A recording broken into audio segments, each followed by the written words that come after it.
Hello students, मैं रवि रंजन आप लोगों का स्वागत करता हूं मैग्नेट बेंस हिंदी में, जो आपको प्रोवाइड करता है 6ठी से 12वीं कक्षा तक के सभी विषयों के कंप्लीट वीडियो कोर्स, और वो भी फ्री ऑफ कॉस्ट। और ऐसा नहीं कि भाई एक चैप्टर या 2 चैप्टर फ्री आपको प्रोवाइड किया जाए और कहा जाए भाई बाकियों के लिए सब्सक्रिप्शन लेना पड़ेगा और कोई चार्ज पे करना पड़ेगा। यहाँ ऐसा कुछ नहीं है। यहाँ आपको मिलने वाला है best quality content, complete content, और इसके लिए कोई चार्ज भी नहीं पे करना। ये तो बहुत अच्छी बात है। चलो भाई, इसी बात के साथ करते हैं आज के सेशन को स्टार्ट। तो आज हम पढ़ने वाले हैं 2 चरों वाले रैखिक समीकरण युग्म के मोस्ट इंपॉर्टेंट क्वेश्चन, और इसके हम पार्ट 5 तक पहुंच चुके हैं। भाई इससे पहले हमने 4 पार्ट के क्वेश्चंस किए हैं, जिसमें हमने अलग अलग पॉइंट टॉपिक के देखे थे। भाई इसी चैप्टर में जो अलग अलग टाइप के जो क्वेश्चंस बनते हैं, उन टाइप के मोस्ट इंपॉर्टेंट क्वेश्चन को डिस्कस किया था। और आज हम आ गए हैं 5वें पार्ट पे, और आज हम करने वाले हैं जो इस चैप्टर के सबसे कहते हैं सबसे ज्यादा मार्क्स के क्वेश्चन आते हैं।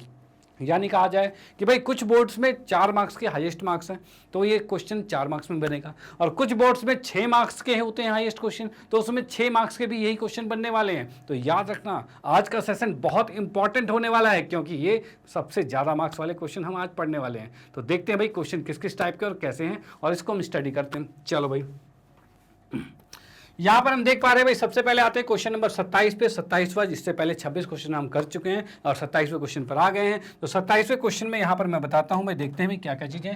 तो यहां हम देख पा रहे हैं भाई, इसमें कहा गया एक आदमी 370 किलोमीटर की दूरी का कुछ हिस्सा रेलगाड़ी द्वारा और कुछ हिस्सा कार द्वारा तय करता है। अब यहां बात क्या चल रही है, तो यहां बात चल रही है दूरी, समय और चाल। और एक क्वेश्चन जो बनेगा वो समय, दूरी, चाल के आधार पर बनने वाला है। ठीक है, तो इसमें देखते हैं भाई किस तरीके के क्वेश्चन बनते हैं। तो यहां पर क्या है, इसमें सबसे पहले आपको फॉर्मूला पता होना चाहिए समय, दूरी, चाल के बारे में। फॉर एग्जांपल, जैसे कि समय जो टाइम होता है, ये क्या होता है, दूरी बटे में चाल जो होता है इसके बराबर होता है। दूरी बटे में चाल मतलब टाइम जो है डिस्टेंस बटे स्पीड, इसके बराबर होता है। इस फॉर्मूले का यूज इसमें होगा। ओके, चलो भाई, इसमें आते हैं सबसे पहले हल में। क्या दे रखा भाई, इसमें 2 चीजों से ट्रैवल कर रहा है, क्या, रेलगाड़ी से और कार से। भाई 2 चीजें, तो दोनों की चाल अलग अलग होगी। तो यहां पर हम मानेंगे भाई, मान लिया यहां पे, माना रेलगाड़ी की चाल। भाई रेलगाड़ी की चाल को हमने मान लिया है x किलोमीटर प्रति घंटा। चलो भाई बहुत बढ़िया। उसके बाद हम बात करते हैं भाई, कार जो है, कार की चाल को, इसको हमने मान लिया है y किलोमीटर प्रति घंटा। चलो भाई ये भी ठीक है, y किलोमीटर प्रति घंटा हो गया। अब उसके बाद इसने जो क्वेश्चन कहा हुआ है उस अकॉर्डिंग देखते हैं। इसने ये कहा है कि भाई यदि वह 250 किलोमीटर 250 किलोमीटर रेलगाड़ी द्वारा तय करता है और शेष जो दूरी है वो कार द्वारा तय करता है। अब इसमें मैं बताऊं भाई, रेलगाड़ी द्वारा तय करेगा तो कुछ समय उसे लगेगा, t1 समय लगा। कार द्वारा तय किया तो भाई t2 समय लगा है, कुछ समय दोनों में लगा होगा। ठीक है, उसके बाद इसने कहा है शेष दूरी कार द्वारा तय करता है तो उसे 4 घंटे लगते हैं। यानी कि क्या हो रहा है भाई, रेलगाड़ी में कुछ समय कार में, और दोनों को जोड़कर कहा जाए तो भाई 4 घंटे का समय लग रहा है, जैसा कि क्वेश्चन में लिखा हुआ है। डन, चलो भाई ठीक है। अब यहां पर अगर टी की बात करें तो फॉर्मूला क्या होता है, टी का, दूरी बटे में चाल होता है। तो भाई t1 की बात करें तो रेलगाड़ी की बात कर रहा था, दूरी कितनी तय की उसने, 250 किलोमीटर, 250 किलोमीटर। तो भाई 250 को ऊपर लिखा, बटे में रेलगाड़ी की बात है तो रेलगाड़ी की चाल क्या है, x है तो x लिख दिया। ठीक है, प्लस में t2 की बात करें तो भाई ये कितना किलोमीटर चलेगा, तो भाई टोटल था 370 किलोमीटर। ठीक है, उसमें से घट गया कितना, 250। भाई 250 किलोमीटर इसने ट्रैवल कर लिया रेलगाड़ी से, तो बचा कितना, 120 ही तो बचा। यानी कि कार द्वारा वह 120 किलोमीटर तय करेगा। तो हम लिखते हैं भाई 120 किलोमीटर चल रहा है वो कार की चाल से, मतलब कार द्वारा चल रहा है। और ये 4 आ गया, ये समीकरण 1 बन गई। यानी इसकी जो स्टेटमेंट यहां तक थी, यहां तक जो स्टेटमेंट है, इसके अकॉर्डिंग हमने ये समीकरण 1 बना दी। डन, ठीक है भाई। अब आते हैं सेकंड के बारे में। तो ये तो हमने यूज कर लिया, इसका यूज कर ही लिया है, तो इसको याद करने की जरूरत थी, लिखने की जरूरत नहीं है ज्यादा। ठीक है, उसके बाद इसमें कहा है लेकिन यदि वह 130 किलोमीटर रेलगाड़ी द्वारा चलता। अब ये कह रहा है अगर वो रेलगाड़ी द्वारा 130 किलोमीटर चलता और बस द्वारा भी चलता वो बाकी शेष, तो वो समय कितना ले रहा है भाई, तो उसे 18 मिनट अधिक लगते हैं। यानी पहले 4 घंटे लग रहे थे, अब 18 मिनट अधिक, मतलब भाई 4 घंटे प्लस में 18 मिनट, भाई ये चीज लगते हैं। ठीक है, ये एक्स्ट्रा टाइम लग रहा है उसको। अब इसमें हम इसके मान को रखेंगे, क्योंकि इसने कहा 130 किलोमीटर क्या है, रेलगाड़ी द्वारा। तो भाई रेलगाड़ी में लिखा हमने 130, और चाल क्या है, x। चलो ठीक है, और बस के लिए क्या है, तो भाई यहां पर क्या है, अब की 130 किलोमीटर माइनस करना है। 130 किलोमीटर जो है वो कार द्वारा चल रहा है, सॉरी ट्रेन द्वारा। तो बस कितना होगा, तो इसमें से घटाएंगे तो घटा के कितना आ रहा है, तो भाई यहाँ पर हम देख पा रहे हैं भाई 240 आ रहा है, भाई 240 किलोमीटर आ रहा है। तो भाई यहाँ पर हमने लिखा 240 किलोमीटर कार से चला तो स्पीड वाई होगी, यहाँ पर 4 घंटे आ रहा है और प्लस में 18 मिनट। अब भाई मिनट कहाँ से घंटे के साथ जोड़े, तो नहीं जोड़ पाएंगे, तो हम मिनट को भी आवर में कन्वर्ट करेंगे, घंटे में कन्वर्ट करेंगे। तो कैसे होगा, तो भाई 18 मिनट है, उसको घंटे में कन्वर्ट करने के लिए 60 से भाग करना पड़ेगा, तभी वो घंटे में कन्वर्ट होगा। अब देखते हैं क्या कट रहा है, तो 6 तिया 18 और 6 दाएं 60, यानी 3/10 आ गया। ठीक है, यानी हम इस 18 मिनट को कह सकते हैं 3/10 घंटे हैं, भाई ये कह सकते हैं। तो भाई लिख दिया हमने, कोई दिक्कत नहीं। अब इसको मैं थोड़ी से ढंग से लिखूं तो क्या कर सकते हैं, भाई 10 चौक 40 और 3 43 होगा, यानी 43/10 आ रहा है। यहां पर आ गया भाई 130/x प्लस में 240/y, और ये आ गया समीकरण 2। एक मिनट, इसको थोड़ा सा और पास लिख देते हैं, 43/10 आ गया, और ये समीकरण 2 आ गए। ठीक है, समीकरण 1 हमारे पास ये है, समीकरण 2 हमारे पास ये है। अब यहाँ पर 2 समीकरण आगे इसको हल करेंगे। अब बोलोगे सर ये रैखिक समीकरण तो नहीं है, जैसा कि चैप्टर था क्या है, 2 चरों वाला रैखिक समीकरण, तो रैखिक तो नहीं है, ये दोनों में x और y तो नीचे आ गए। तो भाई x और y जब नीचे आ गए तो इसको रैखिक में कन्वर्ट करेंगे, और वो कन्वर्ट कैसे होता है, तो यहां पर हम देखेंगे भाई, माना 1/x को हमने u मान लिया और 1/y को हमने v मान लिया। ठीक है भाई, ये दोनों चीजें मान लिया। ओके भाई, 1/x को u और 1/y को v मान लिया। अब इसको हम यहाँ पर वैल्यूज को रखेंगे, तो रखेंगे तो क्या होगा भाई, 250/x है, तो ये x की बात करें 250 के साथ ये क्या आएगा, 1/x है, यानी u आ जाएगा। तो हम इसको लिख सकते हैं 250 u लिख सकते हैं। ठीक है, प्लस में इसको देखेंगे 250/y है, y के लिए क्या है, v माना हुआ है, तो हम कैसे भाई 120 v आ जाएगा। ठीक है, अब बराबर में क्या चीज आ रहा है, 4 आ रहा है, तो ये समीकरण बन गई हमारे पास यहां से। ठीक है, यहां से जो समीकरण बनी है उसको हमने 3 ले लिया। ठीक है, अब उसके बाद हम इसमें भी रखेंगे, तो इसमें रखेंगे तो क्या आएगा भाई, 130/x है, यानी x को u माना है, तो 130 u माना है। ठीक है, और प्लस में 240 v माना है, 240 v मान लिया। ठीक है भाई, ये हो गया। बराबर में क्या आ रहा है, तो 43/10 आ रहा है, तो हम इसको लिखेंगे 43, 43/10 लिखा है, और ये आ रहा है चौथा पार्ट।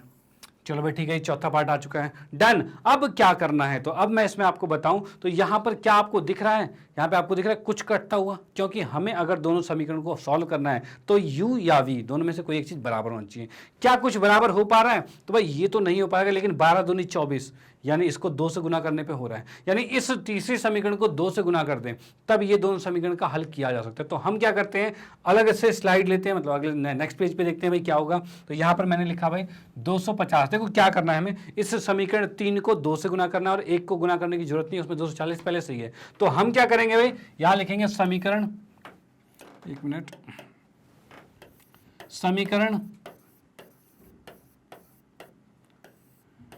3 में, समीकरण 3 में 2 से गुना करने पर, गुणा करने पर, ठीक है भाई, गुणा करने पर हम क्या देख पा रहे हैं यहाँ पर भाई, 2 से जैसे गुना किया तो ये 500 आएगा, ये 240 आएगा, तो मैंने लिख दिया यहाँ पे भाई 500 u आ गया, प्लस में 240 v आ गया, और बराबर में 4 दूनी 8 आ गया। भाई ये चीज आ चुकी है, डन भाई, 4 दूनी 8 हो गया। उसके बाद नीचे वाले की बात करें, इसको एज इट इज लिखते हैं, कितना रहा 130 240, भाई लिखा भाई 130 u और प्लस में 240 v, बराबर में क्या है, तो बराबर में 43/10 है। ठीक है भाई, ये आ गया, ये 2 समीकरण हमारे पास आ गया। ठीक है, 2 से गुणा करने पर तथा समीकरण 4 से, मतलब 3 से समीकरण को 2 से गुना करके रख दिया और 4 को एज इट इज उतार दिया। ठीक है, अब इसमें हम देख रहे हैं इसको घटाया गया, भाई घटाएंगे तभी ये कट पाएगा, तो घटा दिया हमने, भाई ये तो कट गया, 500 में से 130 गया, कितना बचा, तो भाई ये बचा है 370।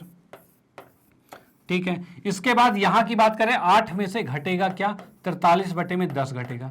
ठीक है, अब यहां से देखो क्या है, 370 u, तो ठीक है, ये आ गया हमारे पास, और बराबर में 8 दाएं 80, 80 में से 43 गया तो 37/10 आएगा। ठीक है भाई, ये चीज आ गया। ओके, अब यहां से u की बात करें तो u कितना आ रहा है, तो 37/10 गुने में कितना आ रहा है, 370 आ रहा है। ठीक है भाई, ये चीज आ गया। ओके, अब क्या ये कट रहा है, तो भाई देखेंगे भाई 37 से 37 कटेगा, 37 दाएं 10 पर कट गया, यानी मैं कह सकता हूं 1/10 गुने 10 यानी 100 आ गया। यानी यहां पर कह सकते हैं u का मान आ गया है 1/100। चलो भाई बहुत बढ़िया, u का मान यहां पर हमने निकाल लिया। उसके बाद इस u को उठाकर किसी भी समीकरण में, या फिर हम इस 3 में या फिर इस चौथी समीकरण में किसी में रख देते हैं। तो भाई हम क्या करते हैं, इस तीसरी समीकरण में रखेंगे, भाई इसमें रखेंगे, ये सबसे इजीएस्ट समीकरण है। तो इसमें हमने क्या किया, u को उठा के रख दिया। तो भाई यहां पर हम लिखेंगे क्या, u का मान समीकरण, u का मान समीकरण 3 में रखने पर, 3 में रखने पर, ठीक है भाई। u के मान को समीकरण 3 में रखते हैं और 3 में हमने रखा तो क्या लिखा भाई, 250 u है, तो हमने लिखा भाई 250 u, और u का मान क्या 1/100 है, ठीक है।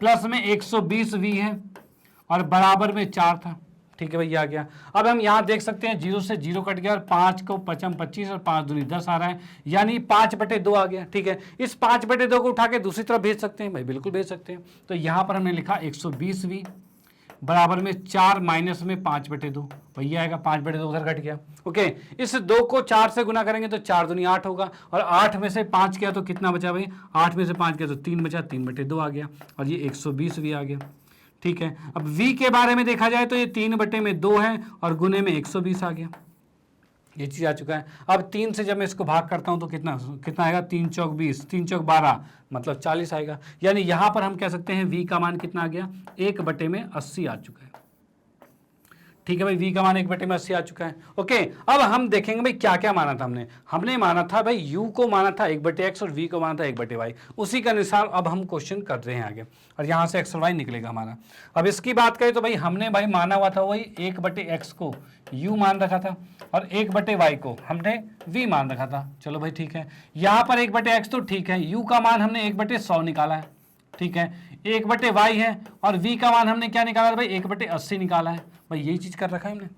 यहाँ पे देख लीजिए भाई, v 1/80 और u 1/100 है, ये हमने लिख दिया है, ठीक है।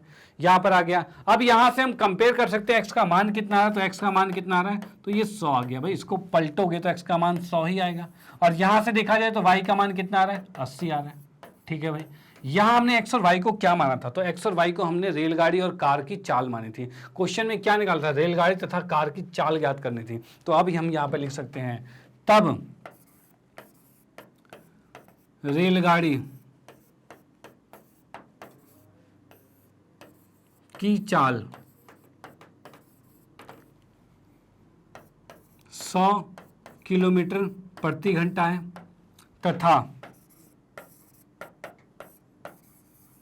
कार की चाल 80 किलोमीटर प्रति घंटा है। भाई ये चीज हमारा आंसर आ चुका है, डन। तो आप इसका स्क्रीनशॉट ले लीजिए, और उसके बाद कहा जाए इसका भी स्क्रीनशॉट ले लीजिए, और उसके बाद फाइनली इसका भी स्क्रीनशॉट ले लीजिए। ये क्वेश्चन यहाँ पर समाप्त होता है, और ये क्वेश्चन आपका कई बार एग्जाम में आ भी चुका है, तो भाई बहुत ही ज़्यादा इंपॉर्टेंट है। डन, तो आपने इसका स्क्रीनशॉट ले लिया है, इसकी प्रैक्टिस भी करनी है, खुद से दोबारा भी क्वेश्चन प्रैक्टिस करके देखना है, तभी ये चीज़ें आपके माइंड में सेट होगी। ओके, चलो भाई ठीक है। अब हम चलते हैं नेक्स्ट क्वेश्चन पे, इसको इरेज कर देते हैं।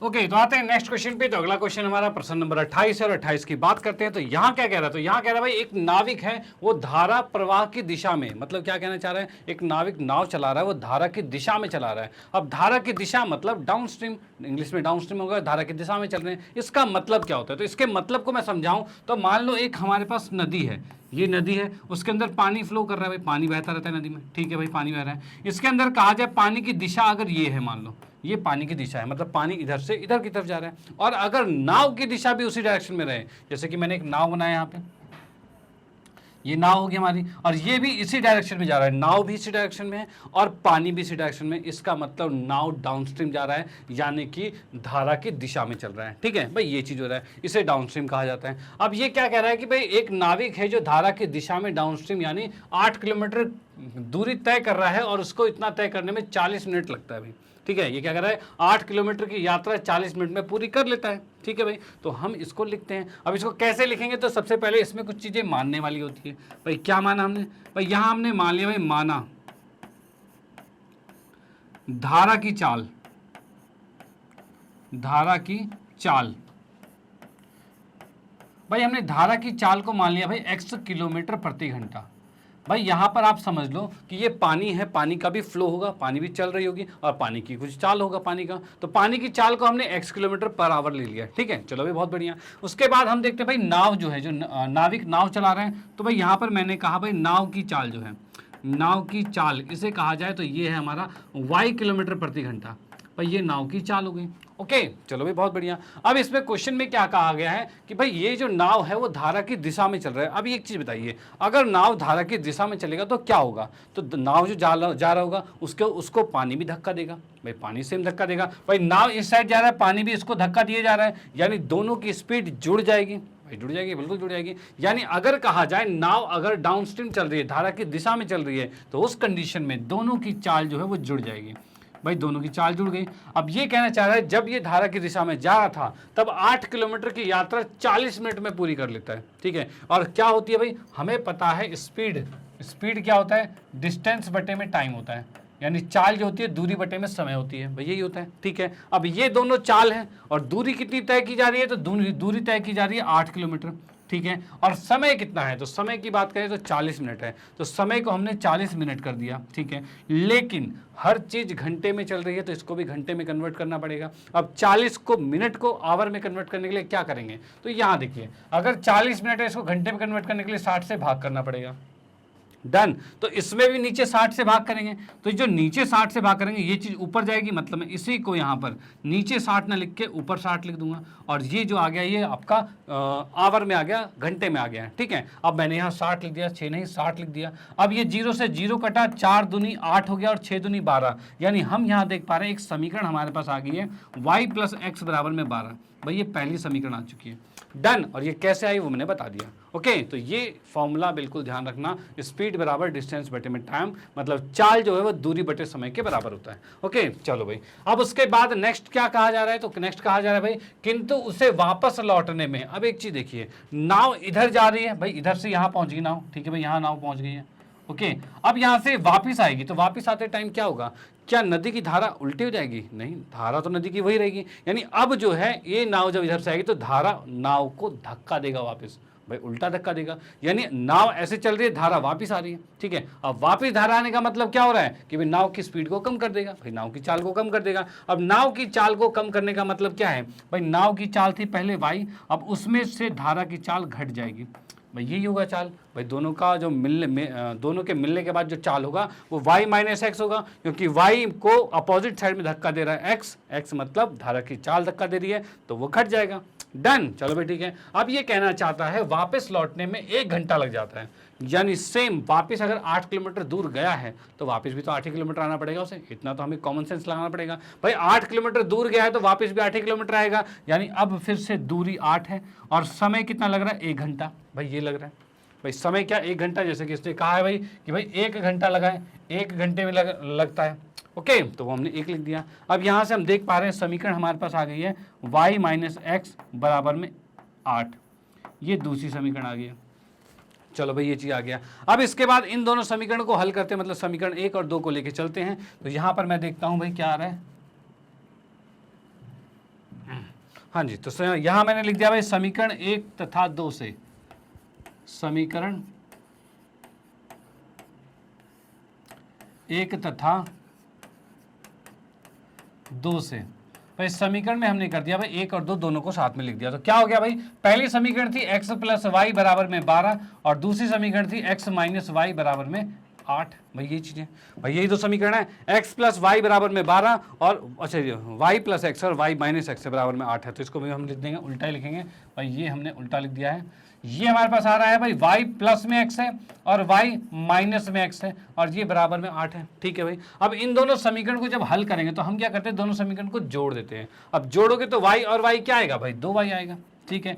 और x में माइनस एक्स जोड़ोगे तो ये कट जाएगा और 12 और 8 कितना होता है, तो 20 होता है, ठीक है। अब यहाँ से y का मान निकाला जाए तो ये 20 है और ये 2 नीचे आ जाएगा, ठीक है भाई, देखो समीकरण में क्या है, आप घटा के भी कर सकते थे, जोड़ के भी करते। अगर घटा के करते तो y से y कटता और ये दोनों जुड़ जाते, ठीक है। और अगर मैंने दोनों समीकरण को जोड़ा है तो x y और y 2y हो गया और ये कट गया, ठीक है। यानी दो सिचुएशन थी, घटाओगे तो y कटेगा और जोड़ोगे तो x कटेगा। ओके, चलो भाई जो भी करो, जैसे भी करो, आंसर हमारा सेम ही आएगा। यहाँ हमारे पास y आ गया और y को मैंने यहाँ पर 20 को 2 से काट दिया और 10 आ गया और y का मान आ चुका है 10, ठीक है भाई। और y हमारे पास क्या थी, तो y हमारे पास है नाव की चाल है जो कि किलोमीटर प्रति घंटे में है, तो इस y को मैं लिख सकता हूं किलोमीटर प्रति घंटा, ठीक है भाई। ये आ गया। इस y को उठाकर समीकरण किसी में भी डाल देते हैं, पहले में या दूसरे में, ये पहला ये दूसरा दोनों में किसी में डाल दो। तो हम यहां पर क्या करेंगे, y का मान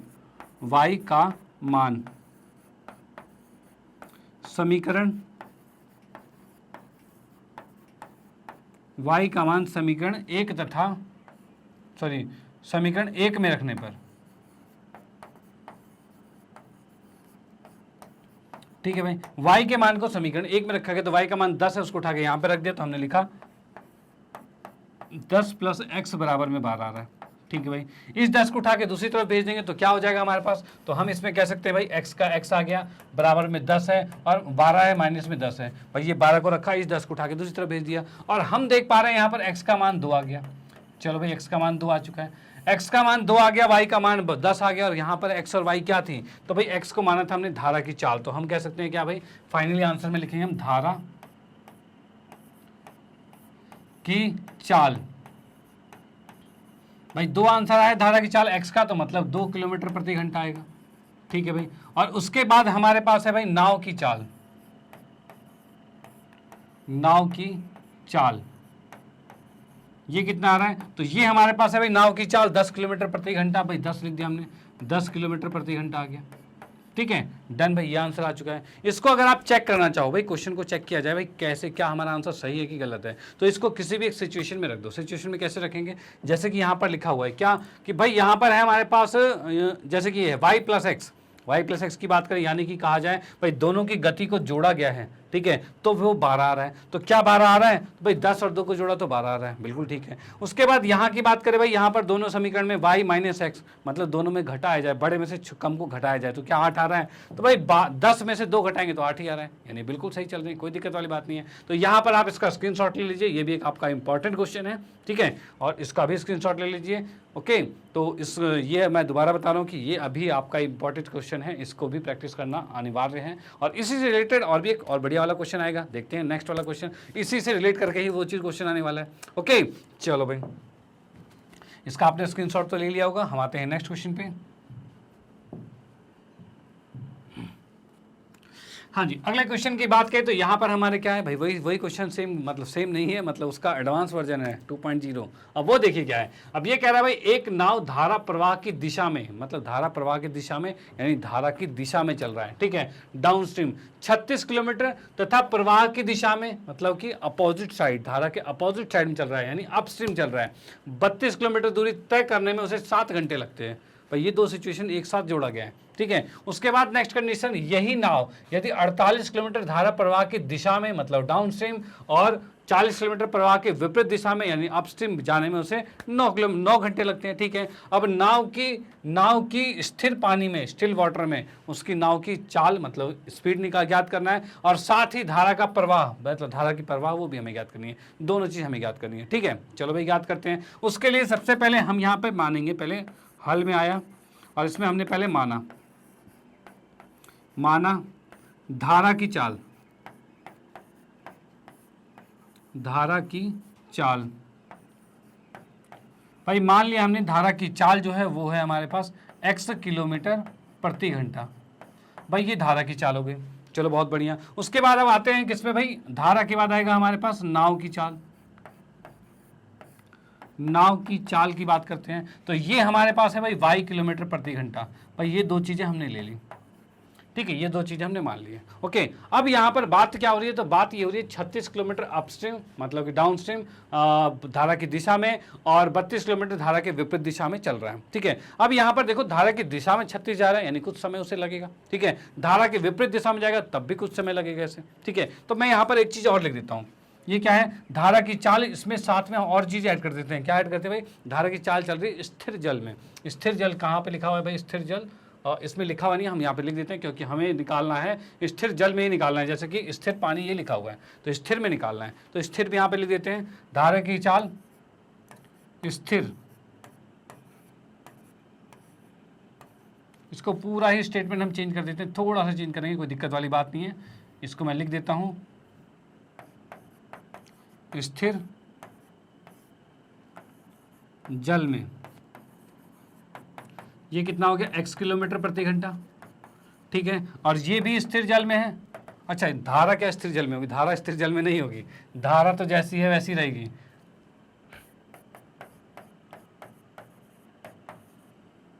और यहां पर नाव जो है, नाव की चाल स्थिर जल में, नाव हो सकती है स्थिर जल में।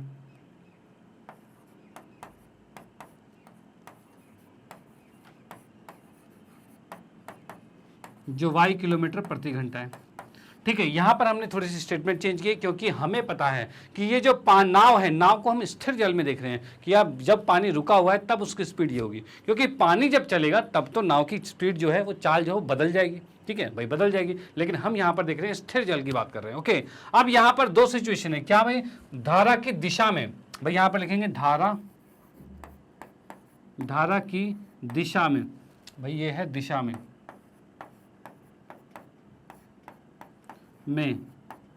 नाव की चाल।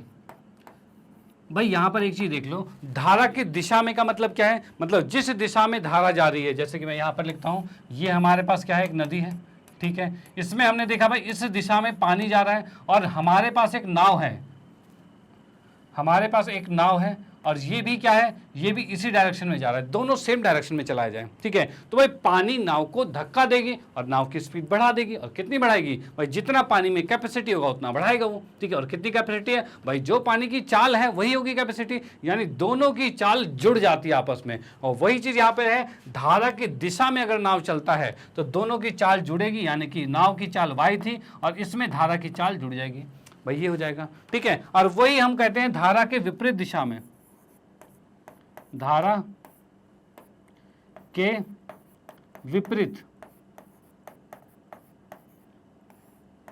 दिशा में नाव की चाल कितनी होगी? अब धारा के विपरीत दिशा की बात की जाए, मतलब पानी इधर जा रहा है और नाव हमारा जो है, ये जो नाव है वो इस साइड जा रहा है, तो क्या होगा भाई? नाव को पानी धक्का देगा। भाई नाव अगर अपोजिट फ्लो में चल रहा है, पानी के बहाव के विरुद्ध चल रहा है, तो पानी नाव को धक्का देगा। और पानी नाव को जब धक्का देगा तो इस कंडीशन से पानी की गति कम होगी, सॉरी नाव की गति कम होगी। अब नाव की गति कम होने का मतलब क्या है? नाव की चाल कम होगी, तो उसको चाल को कम में ही लिखना पड़ेगा। और कितना कम होगा?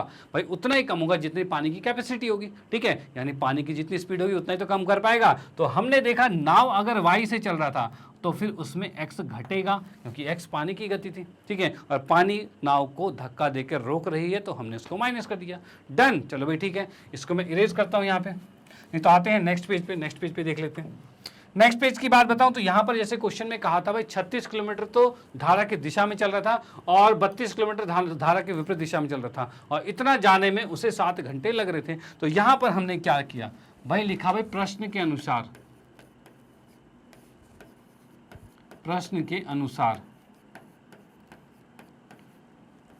भाई प्रश्न के अनुसार हम कह सकते हैं, क्या कह सकते हैं भाई प्रश्न के अनुसार? तो यहाँ हम कह सकते हैं भाई इसमें कुछ समय लगा होगा, इसमें कुछ समय लगा होगा, दोनों में कुछ कुछ समय लगा होगा। तो हमने यहाँ पर देखा प्रश्न के अनुसार T1 प्लस में T2, ठीक है। और इसमें भी क्या है? इसको मैंने लिख लिया भाई, ये TD लिख दिया, मतलब ये डाउनस्ट्रीम की बात कर रहा है और ये अपस्ट्रीम की बात कर रहा है। मतलब ये पानी के साथ वाली बात कर रहा है और ये पानी के विरुद्ध की वाली बात कर रहा है, और दोनों में कुछ कुछ समय लगा होगा और टोटल समय लग गया है 7 घंटे।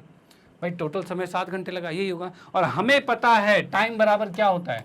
टाइम बराबर होता है दूरी बटे में चाल होती है, और यही होता है, टाइम बराबर दूरी बटे में चाल होती है। अब यहाँ पर हम देख सकते हैं TD मतलब डाउनस्ट्रीम, मतलब इसकी बात कर रहे हैं। तो ये 36 किलोमीटर चला था, तो भाई 36 किलोमीटर चला है तो हमने लिखा 36।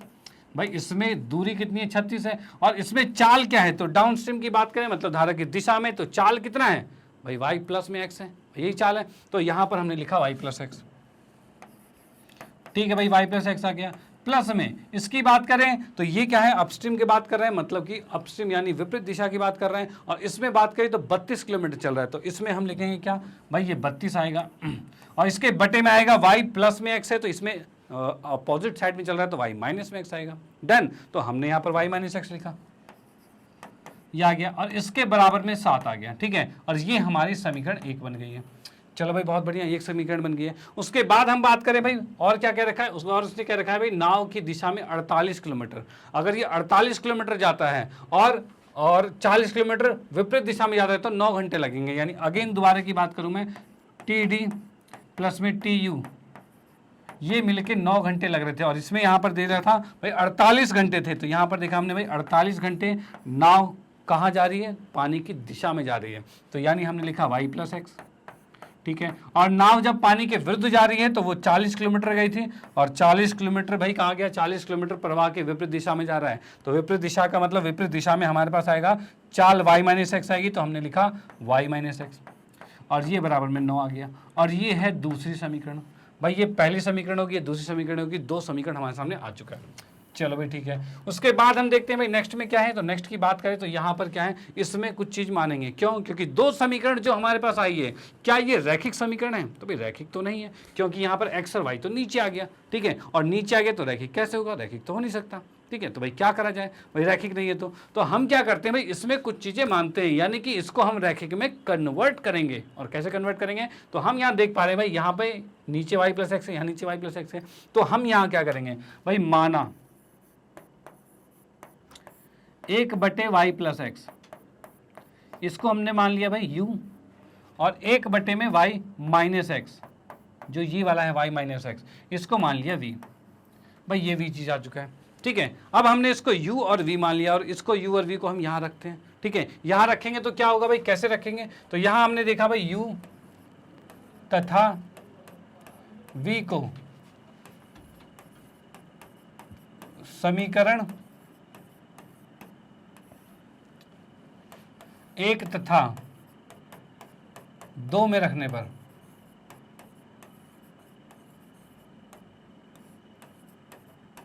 ठीक है भाई, u और v के मान को समीकरण 1 और 2 में रखेंगे, मतलब u क्या है, 1/y प्लस एक्स u है, मतलब ये क्या आएगा, ये 36u आएगा। तो भाई यहाँ पर लिखा हमने 36u आएगा।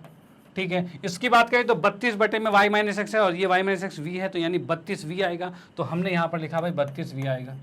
ठीक है, और बराबर में 7 आ रखा है। ठीक है, इसकी बात करें तो भाई 48u आएगा, तो भाई यहाँ लिखा हमने 48u, अच्छा ये 32 है, ये 48u है।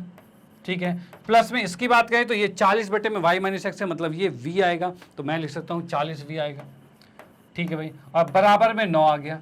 चलो भाई ठीक है, ये चीज़ आ गया। अब यहाँ पर देखते हैं क्या कुछ बराबर दिख रहा है हमें, क्या कुछ बराबर हो सकता है। तो हम यहाँ पर देख रहे हैं भाई क्या चीज़ आ रहा है, क्या चीज़ आ रहा है, तो ये 36 है, ये 48 है, भाई बराबर तो नहीं हो सकता। 36 के पारे में 48 भी नहीं आता, 48 के पारे में 36 भी नहीं आता। लेकिन हमने इसमें देखा 12 दूनी 36 और 36 दूनी 72 आएगा। भाई 36 और 48 का एलसीएम ले लेते हैं, एलसीएम लेके जो भी संख्या आएगी उसको दोनों में गुना कर देना, वही चीज़ आएगा। तो यहाँ की मैं बात करूँ, जैसे कि आप इसका एलसीएम लेते हो, कोई बड़ी संख्या आती है तो उस कंडीशन में आप उसका एलसीएम ले लेना। ठीक है, एलसीएम लोगे तो क्या आ जाएगा यहाँ पे, तो यहाँ से अगर मैं इसमें करता हूँ किससे, 2 से करूँगा, 36 और 48 है। ठीक है, 2 से किया तो ये आएगा 18, और ये आ जाएगा कितना, 24 आ जाएगा। फिर 2 से किया तो ये आएगा 9, और ये आ जाएगा कितना, 12। ठीक है भाई, उसके बाद मैंने 3 से किया तो 3 तिया 9, और 3 चौक 12 आ रहा है। ठीक है, अब यहाँ से 3 से किया तो 1 आ रहा है, और ये 4 आ रहा है, और ये 4 ही आ जाएगा।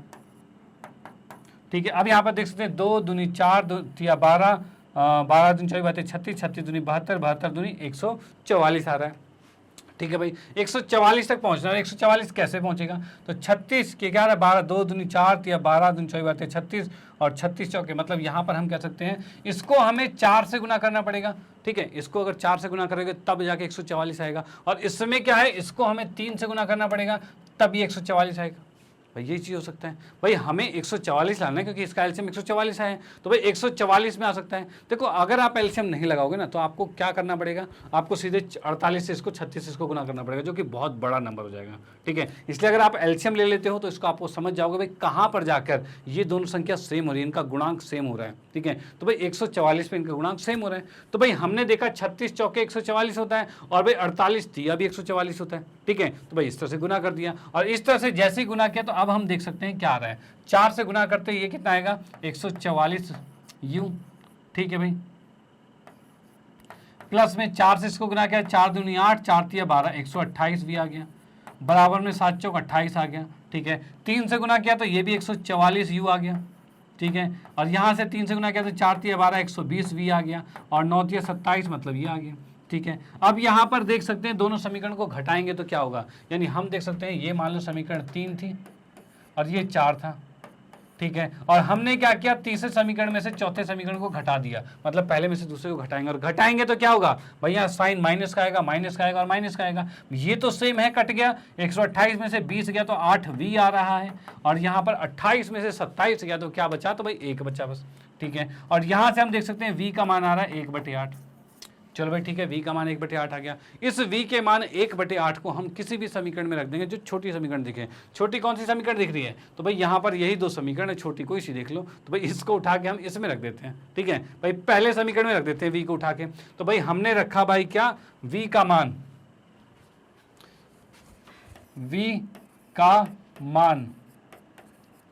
समीकरण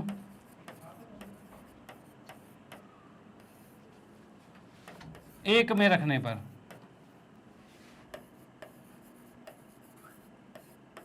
भाई v का मान समीकरण 1 में रखने पर क्या होगा, तो भाई v का मान हमने समीकरण 1 में रखा तो क्या हो सकता है भाई, यहां पर रुक जाइए, हाँ v का मान 1/8 है, उसको समीकरण 1 में रखेंगे, मतलब 36u और 32v, यही चाहिए हमारे पास, तो हम यहां पर लिखेंगे 36u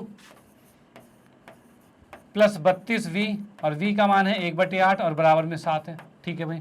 ये क्या होगा, 8 चौक 32, 4 पर जा रहा है, और यहाँ पर देख रहे हैं 36u है, और ये 4 उस साइड जाएगा तो भाई घट जाएगा 7 में से, ठीक है। u की बात करें तो क्या आएगा भाई, ये आ गया 3 और ये आ गया 36, ठीक है, ये 36 नीचे डिवाइड में भाग में आ जाएगा, ठीक है। और ये 3 है, 3 से हमने इसको भाग किया तो 12 36 आ गया, यानी u का मान आ रहा है 1/12। चलो भाई ठीक है, u का मान 1/12 आ चुका है, डन भाई, u 1/12 आ गया, बहुत बढ़िया। और v हमारे पास कितना आ गया है, और v हमारे पास आ गया भाई 1/8, तो हम इसको भी लिख लेते हैं भाई, v का मान भी 1/8 आ गया, ठीक है। बट हमने माना हुआ क्या था, तो माने हुए की बात करें तो माने हुए में हम देखेंगे यहाँ पर भाई u को 1/y + x माना था और v को 1/y - x माना है, यानी हम यहाँ पर लिख सकते हैं क्या भाई, जैसा कि हमने माना हुआ था 1/y + x, इसको माना हुआ था u, ठीक है, और 1/y - x, इसको माना हुआ था v, ठीक है। u की जगह हमने रखा 1/12, मतलब 1/y + x बराबर में 1/12 आ रहा है, ठीक है। इसको देखेंगे 1/y - x, इसके बराबर में आ रहा है 1/8 आ रहा है, चलो ये भी ठीक है, ओके। इसको क्या करते हैं, समीकरण को उल्टा कर देते हैं भाई, उल्टा करते हैं ये 12 इसके बराबर आ जाएगा, तो हम यहाँ पर लिख सकते हैं y + x बराबर में 12 आएगा, ठीक है। इसको लिखेंगे y - x बराबर में 8 आएगा, भाई ये 2 चीज़ें आ गई, ओके। अब क्या करते हैं, इन दोनों समीकरण को हल करते हैं। जैसे कि हम कहाँ तक समीकरण ला चुके हैं भाई, ये 3 और 4 तक आ चुका है, तो हमने इसको मान लिया समीकरण 5 है और ये समीकरण 6 है, ठीक है, ये 2 आ गए। अब यहाँ पर लिखेंगे समीकरण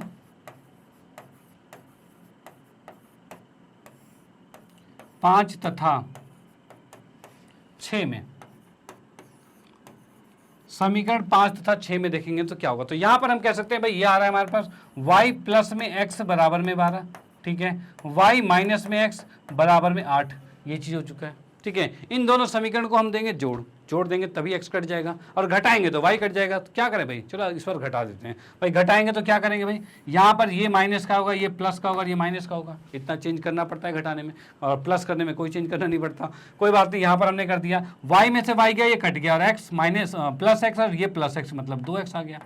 अब 12 में से 8 गया तो कितना बचा, 4, और यहाँ से कह सकते हैं x का मान आ गया 4/2 आ चुका है, ठीक है भाई, यानी इसको हमने काटा तो कितना आ गया भाई, ये 2 आ गया। चलो भाई ठीक है, x का मान 2 आ गया। इस x के मान को उठाकर हम रख देते हैं किसी भी समीकरण में, ठीक है। इस x के मान को किसी भी समीकरण में रखेंगे तो कैसे रखें भाई, हमने रख दिया भाई x का मान समीकरण किस में रखें भाई, 5 में रख देते हैं। रखा हमने x का मान समीकरण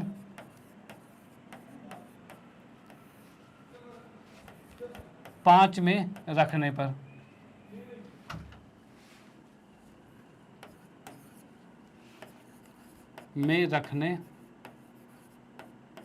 पर। ठीक है भाई, x का मान क्या है हमारे पास, तो x का मान हमारे पास 2 है, उसको समीकरण 5 मतलब इसमें रखा जा रहा है। तो यहाँ पर हम लिख सकते हैं भाई क्या भाई आ जाएगा, y प्लस में 5 बराबर में 12 आ रहा है। तो यहाँ से y का मान कितना आ गया, 5 उधर चला जाएगा तो कितना आ जाएगा भाई ये, और 7 5 12 7 आ रहा है। ठीक है भाई, y का मान 7 आ गया। अब मैंने माना क्या था, मतलब हमने माना क्या था, तो हमने माना था भाई y क्या था, नाव की चाल थी, और x क्या थी, धारा की चाल थी, यही था। अब यहाँ पर हम देखेंगे भाई नाव की चाल कितनी आ रही है भाई, नाव की चाल 7 आ रही है, और धारा की चाल कितनी आ रही है, तो धारा की चाल की बात करें तो 2 आ रही है। तो यहाँ पर हम डायरेक्टली लिख सकते हैं क्या भाई, फाइनली आंसर में लिख सकते हैं धारा की चाल, धारा की चाल, धारा की चाल कितनी आ गई भाई, 2 किलोमीटर प्रति घंटा है। ठीक है, तथा नाव की चाल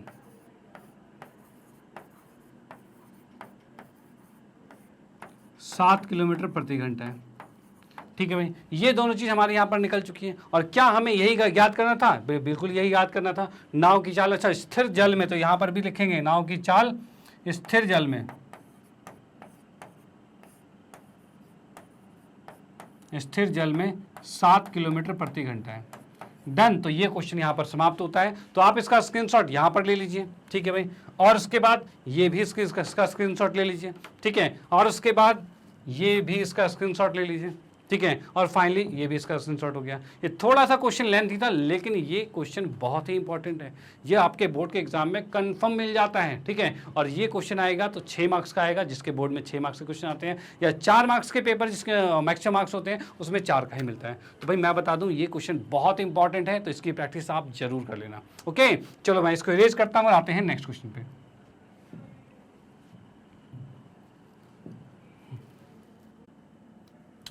ओके, तो आते हैं नेक्स्ट क्वेश्चन पे। तो अगला क्वेश्चन क्या कह रखा है भाई, ये है हमारे पास, एक राष्ट्रीय राजमार्ग पर 2 स्थानों ए तथा बी के बीच की दूरी 80 किलोमीटर है।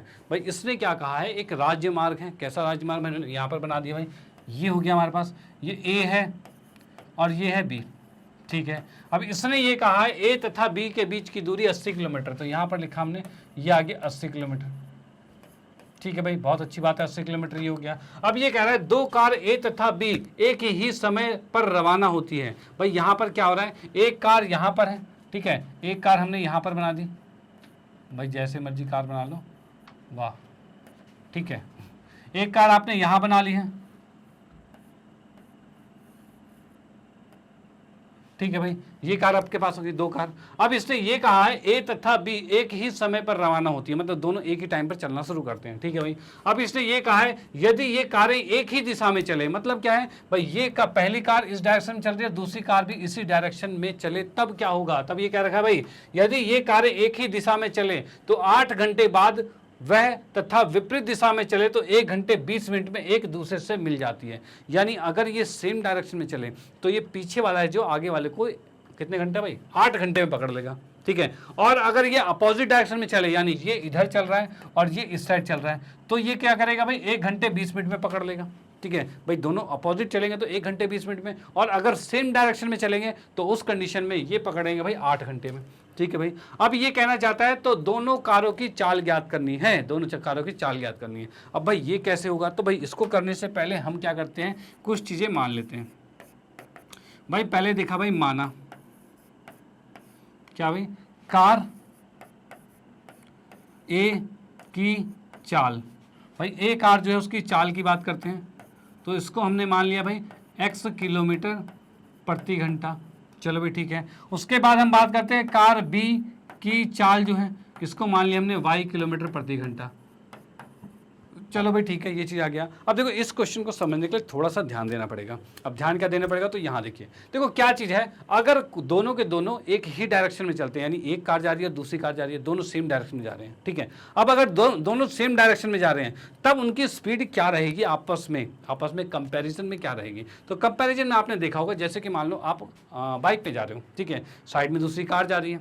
अब बाइक पे आप जा रहे हो, साइड में दूसरी कार जा रही है, और बाइक आपने कार को ओवरटेक किया। ठीक है। कार को जब ओवरटेक किया, मतलब कार के आप आगे निकल गए, तो आपने देखा कार भी चल रही थी और आपकी बाइक भी चल रही थी, ठीक है, और आपने देखा कार को धीरे धीरे धीरे करके आपने ओवरटेक कर लिया। ओके भाई, अब अगर दोनों के कंपैरिजन में स्पीड कहा जाए तो कार के कंपैरिजन में जो बाइक था वो धीरे धीरे धीरे आगे चल रहा था, ठीक है, और वही थोड़ी देर आगे जाने के बाद एक पोल था, उसको जब आपने क्रॉस किया तो वो फटाक सा क्रॉस हो गया। तो ऐसा क्यों हुआ? क्योंकि पोल की स्पीड 0 थी, ठीक है, पोल की स्पीड 0 थी और आपने उसको तुरंत क्रॉस कर लिया। लेकिन जब कार आपके साथ थी तो कार की स्पीड भी कुछ थी और आपकी स्पीड भी कुछ थी, लेकिन आपकी स्पीड कार से ज़्यादा थी, इसलिए दोनों का आपस में कंपैरिजन में स्पीड कितना था, तो आपकी स्पीड में से कार की स्पीड को घटा दिया जाए। अगर आपकी स्पीड मान लो 60 की स्पीड थी और कार 50 की स्पीड में थी, तो दोनों का आपस में कंपेयर किया जाए तो उस टाइम पर आप उससे 10 की स्पीड से आगे निकल रहे थे। यानी क्या हो रहा है भाई, आपकी स्पीड में से उस कार की स्पीड को घटा दिया गया, और घटाने पर क्या हो गया, वो दोनों आपस में कंपैरिजन स्पीड हो गया, ठीक है। और यही चीज यहां पर हो रही है, ये जब इसको पकड़ेगा तो ये आगे जा रहा है और ये पीछे से उसको पकड़ रहा है। अब दोनों के कंपैरिजन में जो स्पीड होगा तो क्या होगा, तो भाई दोनों की स्पीड को घटाना पड़ेगा, यानी इसमें से इसको घटाना पड़ेगा, ठीक है, और घटाने के बाद पकड़ा जाएगा, ठीक है भाई। अब एक और चीज देखिए, जब ये दोनों एक ही डायरेक्शन में चलेंगे, तो उस कंडीशन में क्या होगा, अब ये इसको जब पकड़ लेगा, तो उस कंडीशन में ये वाला कार जो है वो इससे 80 किलोमीटर ज्यादा चलेगा। क्यों भाई, ये जब आगे चलना शुरू किया तो ये तो पीछे से शुरू कर रहा है, तो ये इससे 80 किलोमीटर ज्यादा चलेगा तब जाके उसे पकड़ेगा, ठीक है भाई, 80 किलोमीटर ज्यादा चलेगा तभी जाके पकड़ेगा। अब आपस में कंपैरिजन में कहा जाए तो 80 किलोमीटर ज्यादा है, ठीक है, दूरी 80 किलोमीटर है, और आपस में स्पीड कहा जाए तो इसकी स्पीड में से इसकी स्पीड को घटाना पड़ेगा। और उस अकॉर्डिंग हम क्या कह सकते हैं, उस अकॉर्डिंग कह सकते हैं प्रश्न के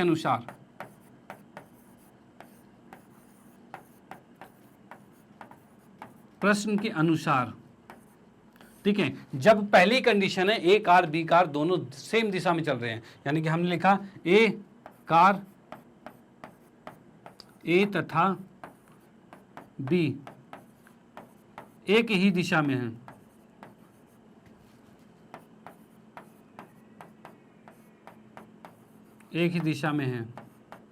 तब भाई कार ए तथा बी एक ही दिशा में है, तब क्या होगा, तब हम कहेंगे भाई कार की स्पीड जो ए की स्पीड है, मतलब x माइनस में y जो होगा भाई, x माइनस वाई वो क्या होगा, इनका रिलेटिव स्पीड होगा, मतलब ए में से बी को घटाना पड़ेगा। और ये घटाने के बाद और क्या आएगा भाई, इसको घटाने के बाद जो रिलेटिव स्पीड आ रहा है, मतलब इन दोनों के गैप जो स्पीड आ रहा है, जो डिफरेंस आ रहा है स्पीड में, वो तय कर रहा है 80 किलोमीटर। और दूरी कितनी हो रही है, दूरी 80 है, ठीक है, और समय कितना लग रहा है भाई, समय की बात करें तो समय 8 घंटा लग रहा है, तो ये आ रहा है, ठीक है। यानी कि हमें पता है फॉर्मूला क्या होता है, तो स्पीड बराबर होता है डिस्टेंस बटे में टाइम होता है। और इस स्पीड क्या आ रही है, इन दोनों कारों की आपस में रिलेटिव स्पीड क्या आ रही है, एक दूसरे को रहते हुए स्पीड कितनी आ रही है, तो भाई इनको घटाया जा रहा है, घटाने के बाद स्पीड ये आ रहा है, ठीक है। दूरी कितनी है, तो भाई इन दोनों में देखा गया तो पीछे वाली कार ने उससे 80 किलोमीटर ज्यादा दूरी तय की, यानी उनके आपस में कंपेरिजन किया जाए तो भाई दूरी भी घटेगी, तो कितना आ रहा है 80 किलोमीटर, तो भाई यहां पर लिखा 80 किलोमीटर, और समय कितना लगा है, तो 8 घंटे, तो ये हमारे पास आ गया। अब मैंने इसको काट दिया, 8 दाएं 80 आ गया, यानी हम देख सकते हैं x माइनस में y, ये बराबर में 10, और ये आ गया पहला समीकरण, ठीक है भाई, ये पहली समीकरण आ गई। उसके बाद हम आते हैं सेकंड पे।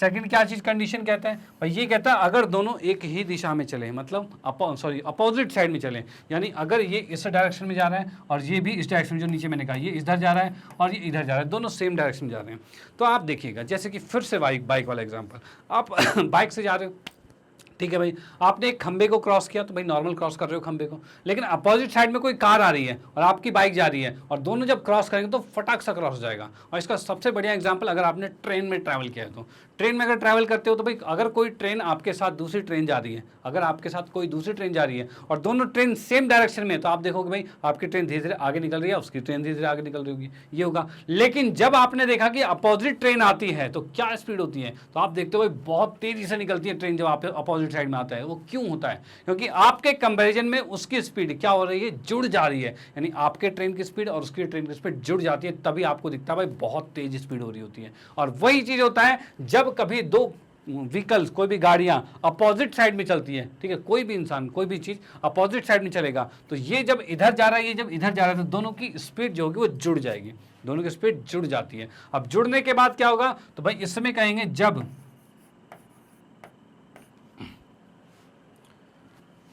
कार ए तथा बी विपरीत दिशा में चलते हैं,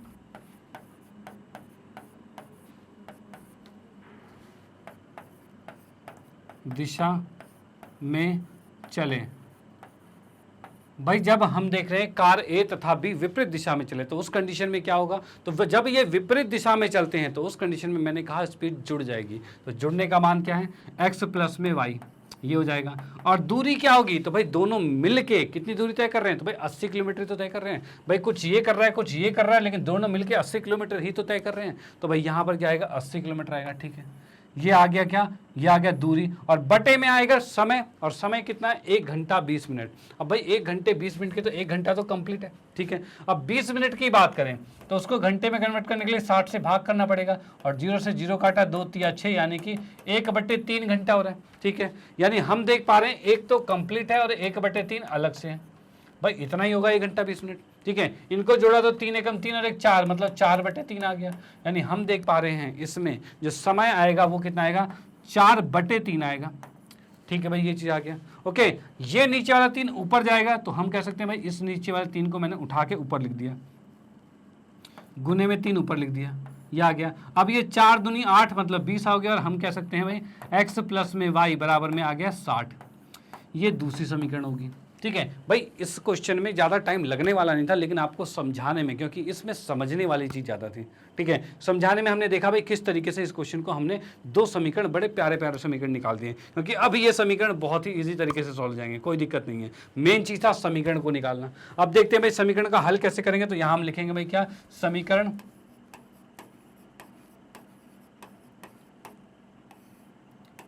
एक तथा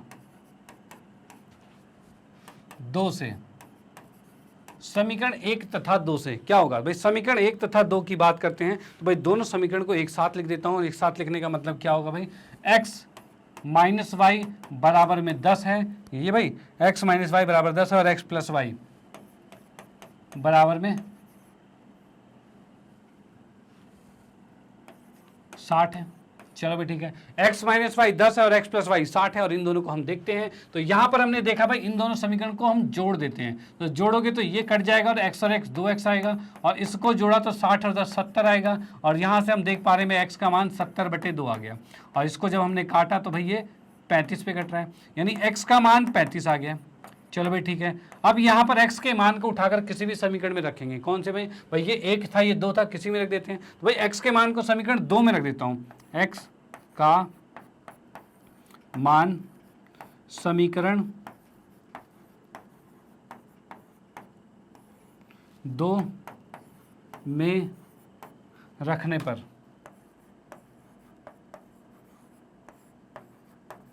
ठीक है भाई, x के मान को समीकरण 2 में रखने पर 2 में रखेंगे तो x का मान 35 है, उसको उठा के हमने यहाँ पर रख दिया, और यहाँ पर रखेंगे तो क्या आ रहा है भाई, 35 प्लस में y और बराबर में 60। भाई समीकरण 2 नीचे वाला था, इसको उठा के x के मान को उठा के हमने इसमें रखा है, तो ये 35 आया, और इस 35 को दूसरी साइड भेजेंगे तो y का मान आ रहा है हमारे पास 60 माइनस में 35 आ रहा है, और इसको हम देखते हैं तो भाई ये आ रहा है 25। ठीक है भाई, y का मान 25 आ चुका है, डन भाई, y का मान 25 आ चुका है। और हमें ज्ञात क्या करना था भाई, हमें ज्ञात करना था दोनों कारों की चाल ज्ञात करनी थी, और दोनों कारों की चाल क्या थी, x और y थी। तो हम यहाँ पर देख सकते हैं भाई कार a की चाल 35 है और कार b की चाल कितनी है, 25 है। तो हम यहाँ लिखेंगे कार a की चाल, कार a की चाल 35 किलोमीटर प्रति घंटा है, तथा कार B की चाल 25 किलोमीटर प्रति घंटा है। चलो भाई ये चीज़ हो गया हमारे पास, डन। तो भाई दोनों आंसर हमारे यहाँ पर आ चुके हैं। हमने यहाँ पर x और y दोनों का मान निकाल लिया कि कार ए और कार बी का मान, कार ए कार बी की चाल कैसे निकल जाती है। ओके, तो यहाँ पर ये चीज़ समाप्त होती है। तो इसका स्क्रीनशॉट ले लीजिए और इसका भी स्क्रीनशॉट ले लीजिए। ये भी आपका मोस्ट इंपॉर्टेंट क्वेश्चन है, ठीक है, ये भी बता रहा हूँ, मोस्ट इंपॉर्टेंट क्वेश्चन है। इसमें बच्चे फंस ही जाते हैं, लेकिन अब आपके समझ में आ गया और आपने इसकी प्रैक्टिस कर ली है दोबारा से, ठीक है। इसकी दोबारा से इसकी तो 2-3 बार प्रैक्टिस करनी पड़ेगी, क्योंकि ये तो अक्सर भूल जाते हैं बच्चे, ठीक है। अक्सर जब भूल जाते हैं तो भाई इन चीज़ों की तो थोड़ी ज़्यादा प्रैक्टिस करनी पड़ती है। तो भाई 2 से 3 बार इसकी प्रैक्टिस कर लो, और एक बार आपने 2 से 3 बार प्रैक्टिस कर ली फिर नहीं भूलोगे, और फिर नहीं भूलोगे तो फिर आपके मार्क्स तो पक्के हो जाएंगे बोर्ड में। तो भाई वही चीज़ें आपको करना पड़ेगा बेहतरीन तरीके से। ओके, चलो भाई इसका स्क्रीनशॉट ले लो और इसका भी स्क्रीनशॉट ले लो। मैं आता हूँ नेक्स्ट क्वेश्चन पे, इसको इरेज करते हैं। हाँ जी, अगले क्वेश्चन की बात करें तो यहाँ पर हमें क्या रखा भाई, एक व्यक्ति एक कुर्सी व एक मेज दोनों को एक साथ 1520 रुपये में बेचता है। अब ये कह रहा है कि भाई यहाँ पर एक कुर्सी और एक मेज को 1500 रुपये में बेच रहा है, 1520 रुपये में, ठीक है भाई, जिससे उसे कुर्सी पर 25% तथा मेज पर 10% लाभ होता है। भाई इसने जब इसको बेचा तो उसे 25% तो कुर्सी पर, 10% लाभ हो रहा है मेज पर। भाई ये चीज़ें हो रही हैं, ठीक है भाई। यदि वह व्यक्ति इन दोनों को 1535 रुपये में बेचता, अगर वो इतने रुपये में बेचता, ठीक है, तब उसे कुर्सी पर 10% लाभ होता और तथा मेज पर 25% लाभ हुआ, ठीक है। ये कह रहा है यदि वह इन दोनों को बेचे तो, अगर ये बेचता है तो वही इतना लाभ होता है, ठीक है भाई। अब ये कह रहा है कुर्सी व मेज का क्रय मूल्य क्या है, मतलब खरीदार वाला मूल्य क्या है। भाई उसने कितने का खरीदा था और कितने का बेच रहा है, तो भाई कितने का खरीदा था मुद्दा ये है, ठीक है। तो यहां पर हम क्या करते हैं, यहां पर आते हैं इसके हल। ओके, तो यहां पर सबसे पहले हम मान लेते हैं, क्या मानेंगे भाई, मानेंगे यहां पर कुर्सी और मेज के क्रय मूल्य को मान लेते हैं। तो क्या माना भाई, माना जो कुर्सी अपनी है, कुर्सी का क्रय मूल्य,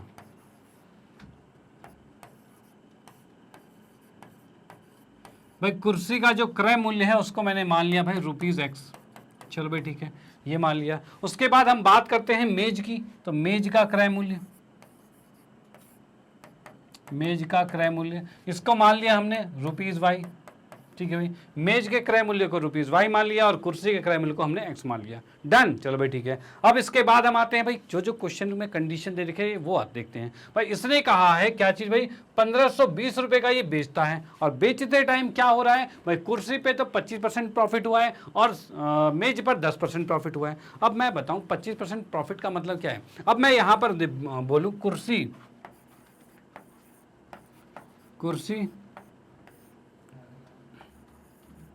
का विक्रय मूल्य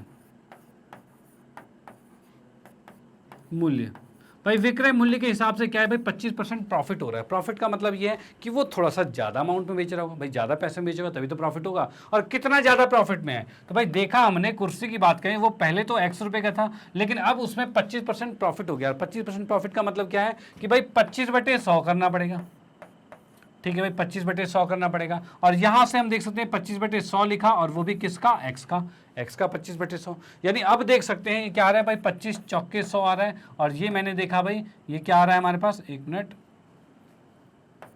X प्लस में X/4 आ रहा है। और ये हमने इसका एलसीएम लिया तो 4 एकम 4 और 5, मतलब 5X/4 आ गया। भाई ये चीज आ गया, मतलब कुर्सी का विक्रय मूल्य कब, 25% जब एक्स्ट्रा था तो उस कंडीशन में ये आ गया, ठीक है भाई। और उसके बाद हम बात करें भाई, कुर्सी के बाद मेज की बात करें, तो मेज का विक्रय मूल्य क्या होगा, मेज का विक्रय मूल्य,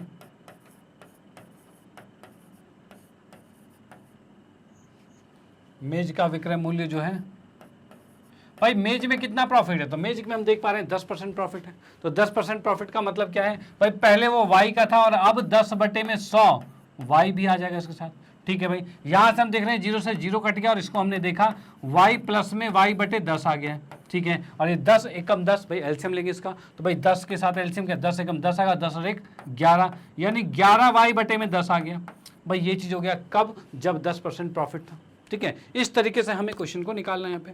अब यहाँ पर जैसा क्वेश्चन में कहा था उसके अकॉर्डिंग देखेंगे, तो इसने कहा है 25% प्रॉफिट और 10% प्रॉफिट, इतने पे जब बेचते हैं तो 1520 रुपये लग रहा है। यानी कि हमने यहाँ पर देखा कि अगर हम लेते हैं भाई 5X/4 और प्लस में 11Y/10, और ये दोनों किया जाए, मतलब इतने में अगर उसने बेचा है, तो उस कंडीशन में इसको जोड़ने पर आ रहा है कितना, 1520 रुपये आ रहा है, ठीक है भाई। इतने रुपीज़ आ चुका है इसका, ये आ गया, डन। चलो भाई ठीक है, ये आ गया हमारे पास। चलो इस रुपीज़ को अभी रहने देते हैं, बाद में फाइनली जब आंसर आएगा तब रुपीज़ लगाएंगे। अभी समीकरण में चल रहा है, समीकरण में इसको ऐसे चलते हैं, ठीक है। चलो भाई, क्योंकि आंसर में रुपीज़ लिखना जरूरी है, बीच में यहाँ पर जो है, यहाँ पर रुपीज़ नहीं भी लिखोगे तो भी चल जाएगा। ओके चलो, अब यहाँ पर ये समीकरण 1 आ गया भाई, समीकरण 1 आ गया। अब इसी में हम चलते हैं प्रश्न के अनुसार समीकरण 2 की बात करें तो समीकरण 2 में कितना है, तो 10% और 25% प्रॉफिट है। तो यहाँ पर हम देखेंगे भाई, प्रश्न के अनुसार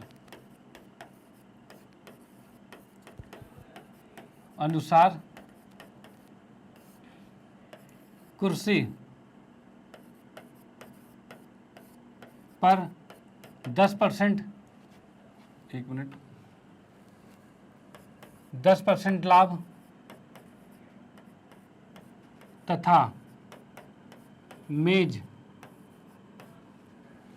पर 25% लाभ पर, हम यहाँ देखेंगे भाई कुर्सी पर 10% लाभ, मतलब हम देख पा रहे हैं भाई x कुर्सी था तो इसमें 10% लाभ मतलब 10/100 करके x लिख दिया, ठीक है। प्लस में मेज की बात करें तो ये y था, उसमें 25% जोड़ेंगे तो 25/100 और इसके साथ y आएगा। अब बराबर में है 1535। भाई इतने में जब आपने बेचा है, जब इतने में आपने बेचा है, यहाँ पर 1535 रुपये में बेचा है, तब जाके इतने प्रॉफिट आ रहे हैं, ठीक है। तो ये भी हमने लिख दिया, ठीक है, यहाँ पर लिख दिया। अब यहाँ पर देखें कुछ कट रहा है तो 0 से 0 कटा, 25 चौके 100 हो गया यहाँ पे। अब यहाँ पर हमने देखा तो 10 को 10 x से गुना करेंगे, भाई इधर एलसीएम लिखा जाएगा, तो भाई इसका एलसीएम लोगे तो नीचे 10 आएगा, ठीक है। ये 10 इससे गुना होगा तो 10x होगा और उसके साथ 1x जुड़ेगा तो 11x होगा, तो हम यहाँ पर लिखेंगे 11x, ठीक है भाई। यहाँ की बात करें 4 को y से करेंगे तो 4y आएगा और 4y में 1y जोड़ोगे तो 5y होगा, तो यहाँ पर लिख सकते हैं 5y बटे में 4, ठीक है। अब बराबर में 1535 है भाई, ये चीज़ आ चुका है हमारे पास। ओके भाई 1535 आ गया और यहाँ पर की बात करें तो यहाँ पर ये 1520 आ गया है। तो ये समीकरण 2 है कि 1 है, समीकरण 1 है ये, इसको थोड़ा सा ढंग से लिखते हैं, समीकरण 1 आ गया, ठीक है। और यही चीज़ यहाँ की बात करें तो ये समीकरण 2 आ गया। ओके अब क्या करते हैं, इन दोनों समीकरण को हल करते हैं। और हल कैसे करेंगे तो पहले लिखते हैं समीकरण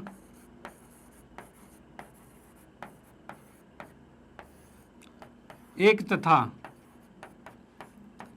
2 से, भाई समीकरण 1 तथा 2 से की बात करते हैं तो दोनों को मैं यहाँ पर लिख लेता हूँ पहले। तो क्या आ रहा है भाई, 5x बटे में 4, 11y बटे में 10, तो यहाँ पर लिखा भाई 5x बटे में 4 प्लस में 10, 11x 11y बटे में 10 और बराबर में 1520। भाई यही चीज़ है, 5/4, 11/10 और 1520 आ गया। और दूसरे समीकरण की बात करें तो ये हमारे पास है, जो कि हमारे पास है 11 बटे में 10 x प्लस में 5 बटे में 4 y और बराबर में 1535 है, ठीक है भाई। ये चीज़ हमारे पास आ गया। अब इसमें देखते हैं, कोई एक चीज़ को हमें बराबर करना पड़ेगा तभी सॉल्यूशन आ पाएगा। तो भाई बराबर के लिए हम इसको पहले थोड़े से ढंग के समीकरण में कन्वर्ट कर दें क्या, भाई पहले समीकरण में कन्वर्ट कर देते हैं। तो यहाँ पर नीचे एलसीएम आएगा इसमें, तो भाई इसको पहले एलसीएम लिया तो एलसीएम लेंगे तो क्या आ रहा है यहाँ पे, तो यहाँ पर हम क्या करते हैं भाई, इसमें एलसीएम लेंगे तो ये 40 आएगा, ठीक है भाई। इसमें एलसीएम लिया तो 40 आएगा और ये 10, 40 भी नहीं हम 20 भी ले सकते हैं, एलसीएम 20 ही आ जाएगा, इसका कोई दिक्कत नहीं भाई। 20 आ गया। और 20 की बात करें तो यहाँ 4 पंचे 20 है और 5 को ऊपर से गुना करेंगे तो 25 है, ठीक है भाई। अब इसके बाद क्या है भाई, 10 से हम 20 को भाग करेंगे तो 10 से 20 को भाग किया तो 2 ही आएगा और 2 को ऊपर से गुना करेंगे तो 11 दूनी 22 आ गया। चलो भाई ठीक है, 22 आ गया। और इसके बराबर में हमारे पास 1520 लिखा है भाई, ये भी लिख दिया हमने, ठीक है। इस 20 को जब इससे गुना करेंगे तो हमारे पास क्या आ रहा है भाई, 25x प्लस में 22y और इसको जब मैंने उससे गुना किया तो भाई 2 से जस्ट गुना हो जाएगा, तो भाई कितना आ रहा है भाई, 304 आ रहा है, ठीक है। और 1 0 और 2 0 यहाँ पर है तो भाई 2 0 भी लगा देते हैं यहाँ पे। चलो भाई ठीक है, इसको हमने मान लिया भाई समीकरण 3 मान लिया इसको, ठीक है भाई, समीकरण 3 मान लिया। अब उसके बाद नीचे वाले को देखते हैं, तो नीचे वाले में एलसीएम भाई सेम टू सेम एलसीएम आ रहा है, मतलब हमने इसमें भी 20 एलसीएम ले लिया, ठीक है। अब यहाँ से 10 को जब 20 से भाग किया तो 2 आएगा, 2 को ऊपर से गुना किया तो 11 दूनी 22, तो हमने लिखा यहाँ पर 22x, ठीक है। उसके बाद 4 को 20 से भाग किया तो 5 आएगा और 5 को ऊपर से गुना किया तो 25 आएगा, यानी यहाँ पर भी लिख दिया भाई 25y। उसके इक्वल टू में कितना है 1535, तो 1535 लिख दिया। इस 20 को जब इधर गुना करते हैं तो हमारे पास आ रहा है भाई 22x प्लस में 25y और इसको जैसे ही गुना किया तो ये आ रहा है हमारे पास 15 दूनी 30, 370 और प्लस में जीरो भी है साथ में, तो एक जीरो और आ गया, 32,700, ये चीज हमारे पास आ चुका है। डन। अब यहाँ पर इसे हमने देख लिया भाई, चौथी समीकरण आ गई। अब बोलोगे सर समीकरण तो बहुत बड़ी बड़ी आ गई, कैलकुलेशन बहुत बड़ा होगा, क्योंकि इसको हम जब सॉल्व करेंगे तो दो समीकरण हमारे सामने हैं, और इसको 25 से गुना करो, इससे 22 से गुना करो, सबको गुना करो, ये तो बहुत लेंथी हो जाएगा। तो भाई जब भी दो समीकरण आपको लेंथी दिखे तो उसका एक छोटा सा जुगाड़ है, और वो जुगाड़ क्या है, तो यहाँ पर ये चीज है कि इन दोनों समीकरण को एक बार जोड़ दो और एक बार घटा कर दो, ठीक है। और एक बार जोड़ोगे इसे तो एक छोटी समीकरण आएगी, और घटाओगे तो एक छोटी समीकरण आएगी, और उन दोनों समीकरण को बड़े आराम से सॉल्व कर सकते हो, ठीक है भाई, करते हैं, कोई दिक्कत नहीं। तो यहां पर हमने क्या किया, समीकरण 3 तथा 4 को जोड़ा गया, ठीक है भाई, 3 और 4 को हमने जोड़ दिया। अब जोड़ते ही आप देखोगे क्या आ रहा है भाई, 25 में 22 जोड़ोगे कितना आएगा, तो ये 47 आएगा, ठीक है भाई, 47x आ गया। प्लस में हम बात करें 22 में 25 जोड़ोगे तो कितना आएगा, ये भी 47x आएगा, ठीक है भाई। इसकी बात करें, इन दोनों को जोड़ते हैं, तो इन दोनों को जोड़ोगे तो कितना आ रहा है भाई, 300 कितना है, 304 और 307 है, इसको मैं जोड़ता हूं तो 611 आ रहा है, ठीक है। तो भाई 611 लिख दिया, ठीक है। और साथ में लास्ट में दोनों में 2 जीरो है तो 2 जीरो और डाल दिया, कोई दिक्कत नहीं। अब इसमें से हम 47 कॉमन ले सकते हैं, तो भाई बिल्कुल ले सकते हैं भाई, 47 हमने कॉमन ले लिया। अब ये बच गया x प्लस में y, अच्छा ये y है, x नहीं है y है, यहाँ पर आप देख सकते हैं भाई y चल रहा है तो y ही रहेगा। अब यहाँ से 47 कॉमन लिया तो ये y आ गया, और इसको हम देख सकते हैं भाई आ गया 61, ये आ गया हमारे पास 61,100 आ गया, ठीक है। अब इस 47 से क्या 61,100 कट रहा है, तो हम इसको देखते हैं, काट के देख लेते हैं, ठीक है। तो काट के जब देखेंगे तो यहाँ पर हम लिख सकते हैं भाई हमारे पास है 61,100 है ये, ठीक है। इसको 47 से गया तो 47 एकम 47 आएगा, ठीक है। 61 में से 47 गया तो 14 बचा, तो भाई 14 लिखा हमने, ऊपर से उतारा एक, अब 47 के पहाड़े में भाई 47 दूनी भाई 94 आएगा, 47 तिया 3 पे आ जाएगा, 3 से हम देख लेते हैं, 3 सत्ते 21 का 1 हासिल 2 और 3 चौक 12 13 14 भाई एकदम आ रहा है, बिल्कुल कट गया। बाकी जो 2 जीरो है वो इसमें लगा दो, कोई दिक्कत नहीं है। तो यहाँ पर ये आ गया आंसर हमारा, यानी हम कह सकते हैं ये 1300 पर कट रहा है, 1300 पर कट रहा है, यानी 47 से इसको काटा हमने तो ये आ रहा है 1300। यानी अब हमारे पास फाइनल जो समीकरण आ गई है x प्लस वाई बराबर में 1300 आ चुका है, ठीक है। ये आ गई है पांचवी समीकरण, भाई 4 तक तो हो चुका है, पांचवा समीकरण आ गया। ये कैसे आया, दोनों समीकरण को जोड़ने पर। अब घटाएंगे इसको, भाई घटाने की बात करें तो घटाने में क्या आएगा हमारे पास, तो हम यहां पर लिखेंगे समीकरण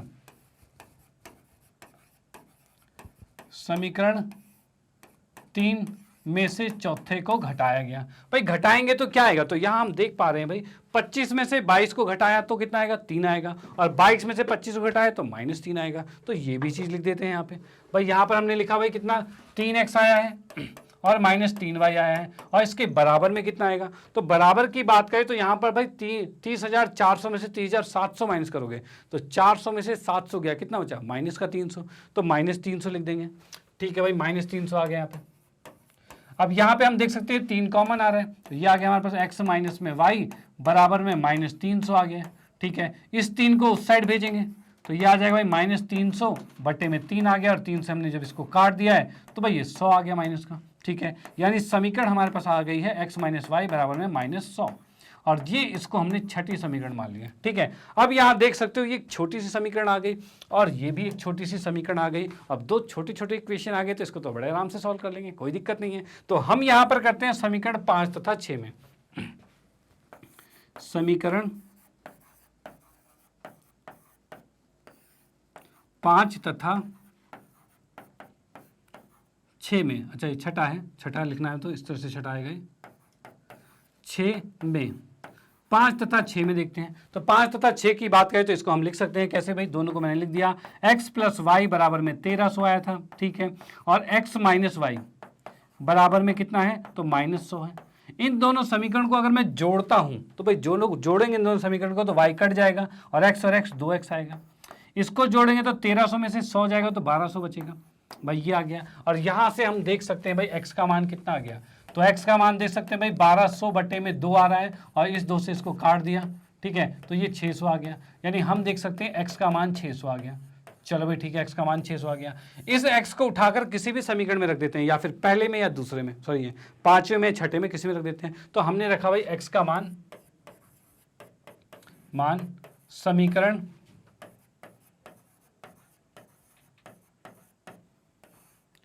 6 में रखने पर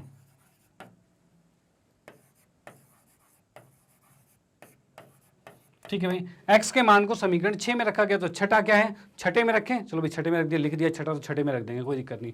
x का मान 600 यहाँ रखा, तो भाई मैंने रखा भाई 600 माइनस में y और बराबर में -100 है भाई, यही चीज़ है भाई, यहाँ 600 रखा, ये -y है बराबर में -100 है। इस -y को उठा के इधर लेके आएंगे तो भाई y आएगा, इस -100 को इधर लाएंगे तो ये प्लस होगा, ठीक है भाई 100 प्लस में आ गया। इससे आप देख सकते हो y बराबर में 700 आ गया, यानी y बराबर में 700 आ चुका है। चलो भाई ठीक है, y बराबर में 700 आ गया, और हमें ज्ञात क्या करना था, तो हमें ज्ञात करना था भाई क्या, भाई इसमें कहा गया है तो लाभ होते हुए कुर्सी व मेज का क्रय मूल्य, और क्रय मूल्य को क्या माना था हमने, x और y माना था, यही मानता, तो x और y का मान ज्ञात करना था। तो भाई कुर्सी का क्रय मूल्य x था, तो हम यहाँ पर फाइनली लिख सकते हैं, मैं अगले पेज पे लिख देता हूँ भाई, कुर्सी का क्रय मूल्य, जो कुर्सी है का क्रय मूल्य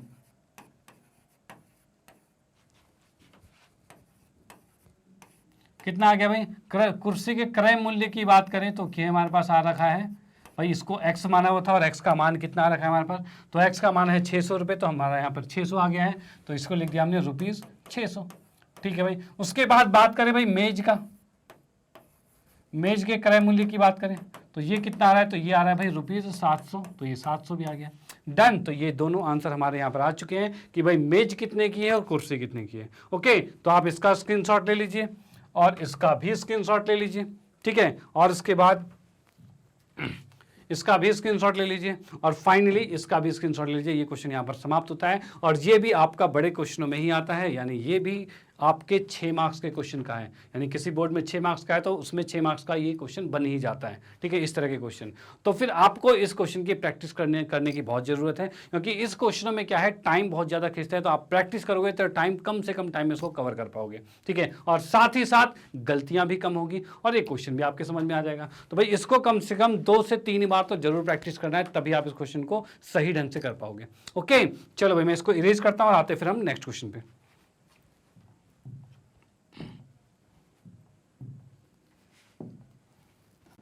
ओके, तो आते हैं नेक्स्ट क्वेश्चन पे। तो अगला क्वेश्चन हमारे पास प्रश्न नंबर 32 है और 32वां क्वेश्चन क्या कह रहा है, तो ये कह रहा है भाई यदि 8 आदमी और 12 लड़के एक काम को 10 दिन में पूरा कर रहे हैं। भाई ये स्टेटमेंट सुनते ही क्या समझ में आ रहा है, तो समझ में ये आ रहा है कि यहाँ 2 कैरेक्टर हैं और क्या क्या है भाई, यहाँ पर आदमी है और लड़का है, ठीक है, और दोनों मिलकर कुछ काम कर रहे हैं, ठीक है, और काम करने की दोनों की स्पीड होगी। भाई कोई एक है ज़्यादा जल्दी काम करेगा और कोई थोड़ा सा धीरे काम करेगा, भाई यही होगा, दोनों सेम तो काम नहीं कर रहे होंगे भाई, आदमी और लड़का, आदमी मतलब बड़ा आदमी है और लड़का मतलब नॉर्मल कोई लड़का होगा, 12-14 साल का लड़का होगा, उस अकॉर्डिंग है, ठीक है, तो ये चीज़ 2 है। अब यहाँ पर हम पहले मानेंगे क्या भाई, दोनों की क्षमता क्या है, भाई किस तरीके से वो काम कर रहे हैं, इसको पहले मान लेते हैं और उसी के अकॉर्डिंग हम सॉल्व करेंगे। ओके, तो चलो पहले लिखते हैं हल। इसमें हमने लिखा भाई माना आदमी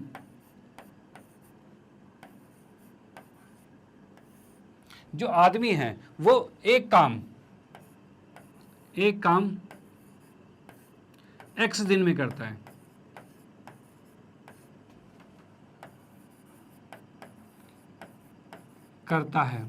चलो भाई ठीक है, ये लिख दिया हमने। और उसके बाद कहा जाए लड़के की बात करें तो लड़का जो है उसी एक काम को y दिन में पूरा करता है। चलो भाई ये हमने स्टेटमेंट लिख दिया, ठीक है, ये चीज हमने मान ली है। ओके, अब इस अकॉर्डिंग देखा जाए कि भाई आदमी की क्षमता क्या है काम करने की, आदमी की क्षमता यानी आदमी एक दिन में कितना कार्य करता है, भाई यही उसकी स्पीड होगी काम करने की, यही उसकी क्षमता होगी काम करने की। तो यहां पर हम क्या कहेंगे भाई, आदमी द्वारा एक दिन में किया काम,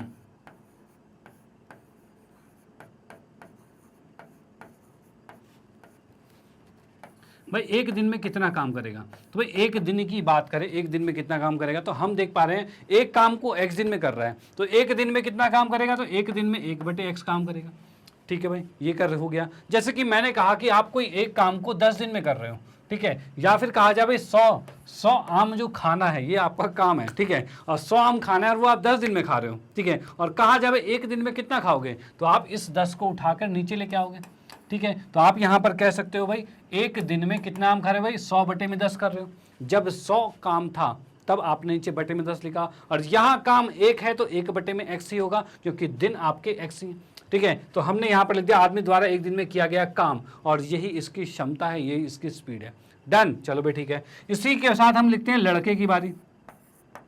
लड़का जो है, लड़का की जगह लड़के लिख देते हैं, लड़के द्वारा एक दिन में किया काम, ये कितना होगा, तो 1/y होगा, क्योंकि ये y दिन में उसी एक काम को कर रहा था।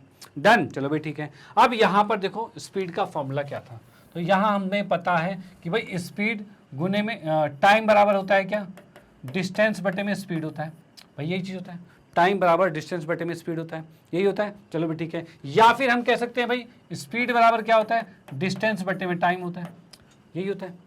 डन, भाई स्पीड होता है दूरी बटे में समय होता है, यही होता है। इसी के अनुसार हम चलेंगे, तो इसके अनुसार चलने का मतलब क्या है, तो यहाँ हमें स्पीड पता है, ये भाई 2 स्पीड पता है, ठीक है। या स्पीड क्या है भाई, दोनों द्वारा काम करने की स्पीड हमें पता है, ठीक है। तो हमने यहाँ पर लिखा 1/x ये है और 1/y है, ये दोनों है। लेकिन क्या एक ही आदमी है, नहीं, एक आदमी नहीं है, कितने आदमी हैं, तो 8 आदमी और 12 लड़के हैं, यानी 8 आदमी के मतलब इसको 8 से गुना करेंगे, ठीक है, और 12 लड़के मतलब इसको 12 से गुना करेंगे। भाई ये एक का था, ये एक आदमी काम कर रहे हैं, अगर 8 आदमी करेंगे तो ये इसकी स्पीड 8 गुना हो जाएगी, यानी 8 से गुना करना पड़ेगा। 12 लड़के काम कर रहे हैं मतलब इसको 12 से गुना करना पड़ेगा, तो 12 आ गया। डन। अब ये दोनों मिलके, ये दोनों की स्पीड ये जुड़ गई है, ये दोनों मिलके किसी एक काम को कितने दिन में कर रहे हैं, भाई 10 दिन में कर रहे हैं। भाई ये क्वेश्चन में कहा गया है किसी एक काम को 10 दिन में कर रहे हैं। डन। तो यहाँ पर ये पहली समीकरण हो जाती है, ठीक है भाई, पहली समीकरण होगी। दूसरे की बात करते हैं, इसने कहा है जबकि 6 आदमी और 8 लड़के मिलकर, यानी मैं यहाँ पर आता हूँ तो यहाँ पर हम लिख सकते हैं भाई 6 आदमी, यानी 6 आदमी की बात करें तो 6/x और 8 कह रहा है, कितने कह रखा है भाई, 6 आदमी और 8 लड़के, हाँ, तो 8 लड़के ये मिलकर उसी एक काम को 14 दिन में कर रहे हैं। चलो भाई ठीक है, ये भी दूसरा समीकरण हो चुका है, ठीक है। अब इन 2 समीकरण को हल करेंगे और फिर आंसर निकालेंगे, और कैसे हल होगा, तो यहाँ आप देख पा रहे हैं भाई रैखिक समीकरण तो बना ही नहीं, यहाँ पर x और y नीचे आ गए, और जब भी आपको x और y नीचे दिखे तो उसको मानना है u और v, ठीक है, और फिर क्वेश्चन बड़े आराम से सॉल्व होगा। तो यहाँ पर भाई 1/x और 1/y इन दोनों को हम मानेंगे, तो क्या माना भाई, माना 1/x बराबर में u, ठीक है, और 1/y बराबर में v, भाई ये 2 चीज हमने मान लिए।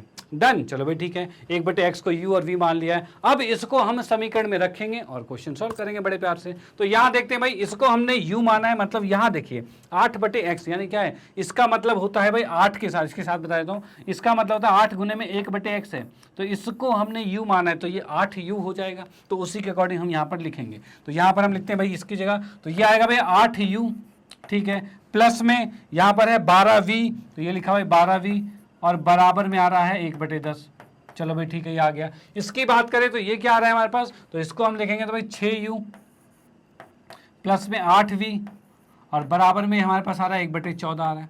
चलो भाई ये भी चीज़ आ गई हमारे पास। डन। अब इसमें देखते हैं भाई किस तरीके से ये चीज़ें हमारी सॉल्व होगी। तो सॉल्व की बात करें तो भाई क्या हो रहा है, भाई केस को कैसे बराबर किया जाए, तो हम कह सकते हैं भाई क्या करें, इन दोनों में बराबर कर देते हैं। तो कैसे बराबर होगा, 8 या 24 पे बराबर हो रहा है, यानी अगर मैं इसको 8 को गुना कर दूं 3 से और 6 को गुना कर दूं 4 से, तो भाई ये दोनों चीज़ें बराबर हो जाएगी। तो हम यहाँ देख पा रहे हैं भाई, इसको गुना करते ही आ रहा है भाई 8 या 24 आ रहा है u, प्लस में 12 दूनी 24 12 36 आ रहा है v, ठीक है भाई, ये आ गया। इसके बराबर में आ गया 3/10।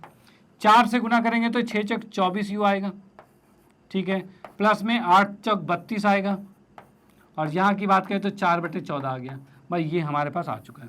डन। अब इन दोनों समीकरण को माइनस करेंगे, तो यहाँ हम क्या करें भाई, ये समीकरण 3 थी और ये समीकरण 4 है, इसमें हमने क्या किया, समीकरण 3 में से 4 को घटा दिया, ठीक है। अब घटाएंगे तो क्या होगा, ये माइनस का, ये माइनस का और ये माइनस का, ये तो कट गया, और 36 में से 32 गया, कितना बचा भाई 4v बच गया।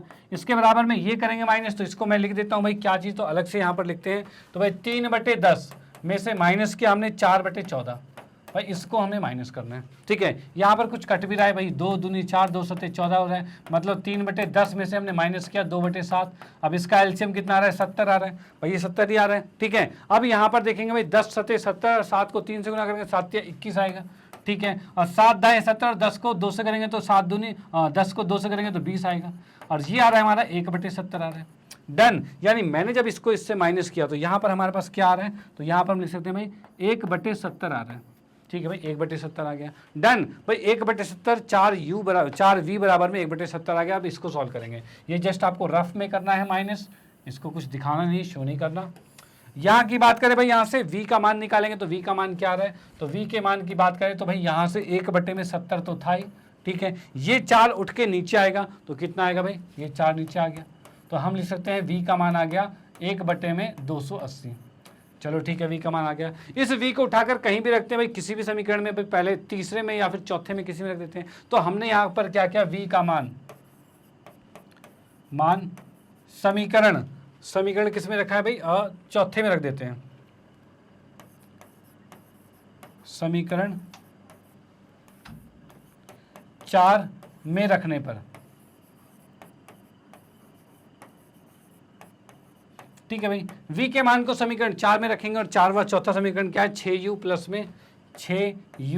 प्लस में 8v का कहते हैं 1/280 आ गया, और बराबर में हमारे पास आ रहा है भाई कितना, 1/14 आ रहा है, ठीक है भाई, ये चीज़ आ गया हमारे पास। अब इसको हम काटते हैं तो क्या ये कट रहा है, तो काटने की बात करें तो भाई ये 4 दूनी 8, 4 सत्ते 28 और 2 से काटा तो ये 35 आ गया, ठीक है। इसको उठा के उस साइड भेजेंगे तो कितना आ रहा है भाई, 6u बराबर में आ रहा है 1/14 और माइनस में 1/35 आ रहा है, ठीक है भाई, ये चीज़ आ गया। अब इसका जब मैं एलसीएम लेता हूँ तो एलसीएम में क्या आ जाएगा भाई, इसमें एलसीएम तो हम यहाँ पर लिख सकते हैं 35 दूनी 70, 14 पंचे 70, 70 एलसीएम आ रहा है इसका, ठीक है। तो यहाँ पर हम कह सकते हैं भाई 6u बराबर में इसका एलसीएम लिया 70, अब 14 पंचे 70 और 5 को ऊपर गुना करेंगे, ठीक है, 35 दूनी 70 और 2 को ऊपर गुना करेंगे, ये आ गया, यानी हम लिख सकते हैं ये 3/70 आ चुका है, ठीक है भाई, 3/70 आ गया। नेक्स्ट की बात करें तो ये 6u बराबर 3/70 है, अगले में आगे नेक्स्ट पेज पे सॉल्व करेंगे इसे। तो यहाँ पर हमारे पास आया है 6u बराबर में 3/70 है, u को यहीं रखा और 3 यहाँ है, 70 यहाँ है, 6 को नीचे ले आएंगे और ये 3 दूनी 6 हो रहा है, और यहाँ से हम देख पा रहे हैं u का मान आ गया 1/140 आ गया। चलो भाई ठीक है, 1/140 आ गया है। अब यहाँ पे बात करते हैं भाई क्या u और v को हमने क्या माना था, तो हमने माना था भाई 1/x को u माना था और 1/y को v माना था हमने, भाई ये किया था। और u का मान कितना है, 140, 1/में है भाई, 1/140 आ गया, ठीक है। v की बात करें तो इसको क्या माना था हमने भाई, v तो माना हुआ ही है, v का हमने मान क्या निकाला हुआ है, पर निकालने की बात करें तो v का मान हमने निकाला हुआ है 1/280, तो इसको रख देते हैं, ये आ गया 1/280 आ गया, ठीक है। और यहाँ से जब मैं इसको उल्टा करूँगा तो उल्टा करते क्या आ रहा है, x का मान आ गया 140, ठीक है भाई, और y का मान आ गया है 280, भाई ये चीज़ें आ गई है, ठीक है। अब क्वेश्चन में क्या पूछा हुआ था, क्वेश्चन की बात करें तो यहाँ पूछा हुआ था भाई, तो बताइए एक आदमी अकेले उस काम को कितने दिन में करेगा और एक लड़का अकेले उस काम को कितने दिन में करेगा। और हमने क्या माना हुआ था, आदमी एक काम जो है वो x दिन में पूरा करता है और ये लड़का जो है y दिन में करता है, तो यहाँ से x का मान जो है वही आंसर है। तो हम यहाँ पर लिख सकते हैं भाई क्या, x का मान 140 है, यानी हम कह सकते हैं एक आदमी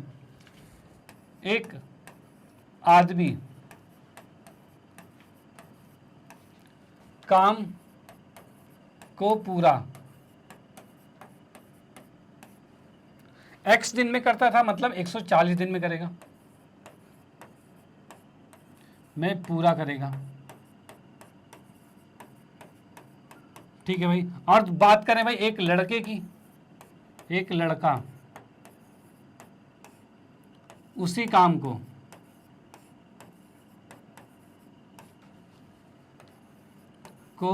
पूरा भाई कितने दिन में कर रहा है, लड़का उसी काम को 280 दिन में कर रहा है, तो हमने लिख दिया यहाँ पे 280 दिन में ये भी पूरा कर रहा है। चलो भाई ठीक है,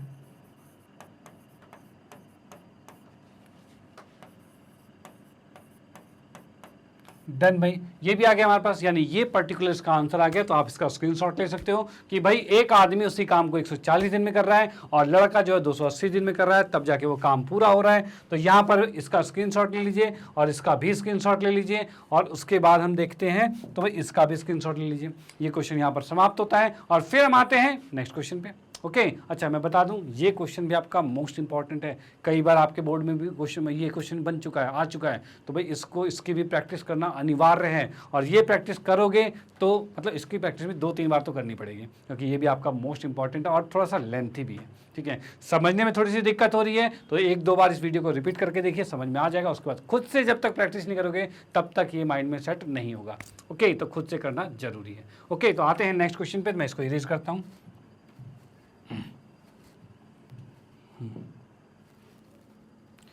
हाँ जी, अगले क्वेश्चन की बात करें तो यहाँ हमें क्या रखा है प्रश्न नंबर 33 में, तो ये क्या रखा है एक चक्रीय चतुर्भुज। चक्रीय चतुर्भुज क्या होता है? तो चक्रीय चतुर्भुज का मतलब होता है एक चक्री बना दिया, मतलब वृत्त बना दिया, उसके अंदर एक चतुर्भुज बना दिया, ये चक्रीय चतुर्भुज बन गया। चलो भाई ठीक है, इसको मैंने माना भाई ए बी सी और डी मान लिया। चलो भाई ठीक है, ये आ गया। अब इसने कहा है चारों कोण जो है ए बी सी डी है, ठीक है। अब ए कितना है? 2x - 1 है, मतलब इसको लिखा मैंने 2x - 1 है।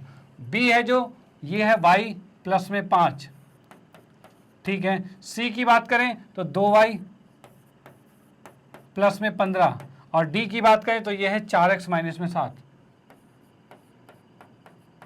भाई ये हमें कोण दे रखे हैं, ठीक है। अब इसने कहा है कि भाई चक्रीय चतुर्भुज के चारों कोण ज्ञात करने हैं, मतलब चारों कोण हमें ज्ञात ही करना है। अब इसका एक रूल है जो आपको पता होना चाहिए। भाई क्या रूल है? जो कि आपने 9वीं कक्षा में भी पढ़ा हुआ होगा, ठीक है। तो क्या रूल है इसका? तो इसका रूल ये है कि अगर किसी वृत्त के अंदर कोई चतुर्भुज आता है तो उसके आमने सामने के कोणों का योग जो होता है वो 180 होता है। यानी हम यहाँ पर क्या करेंगे भाई, कोण यहाँ पे लिखेंगे जब चतुर्भुज ए बी सी डी चक्रीय है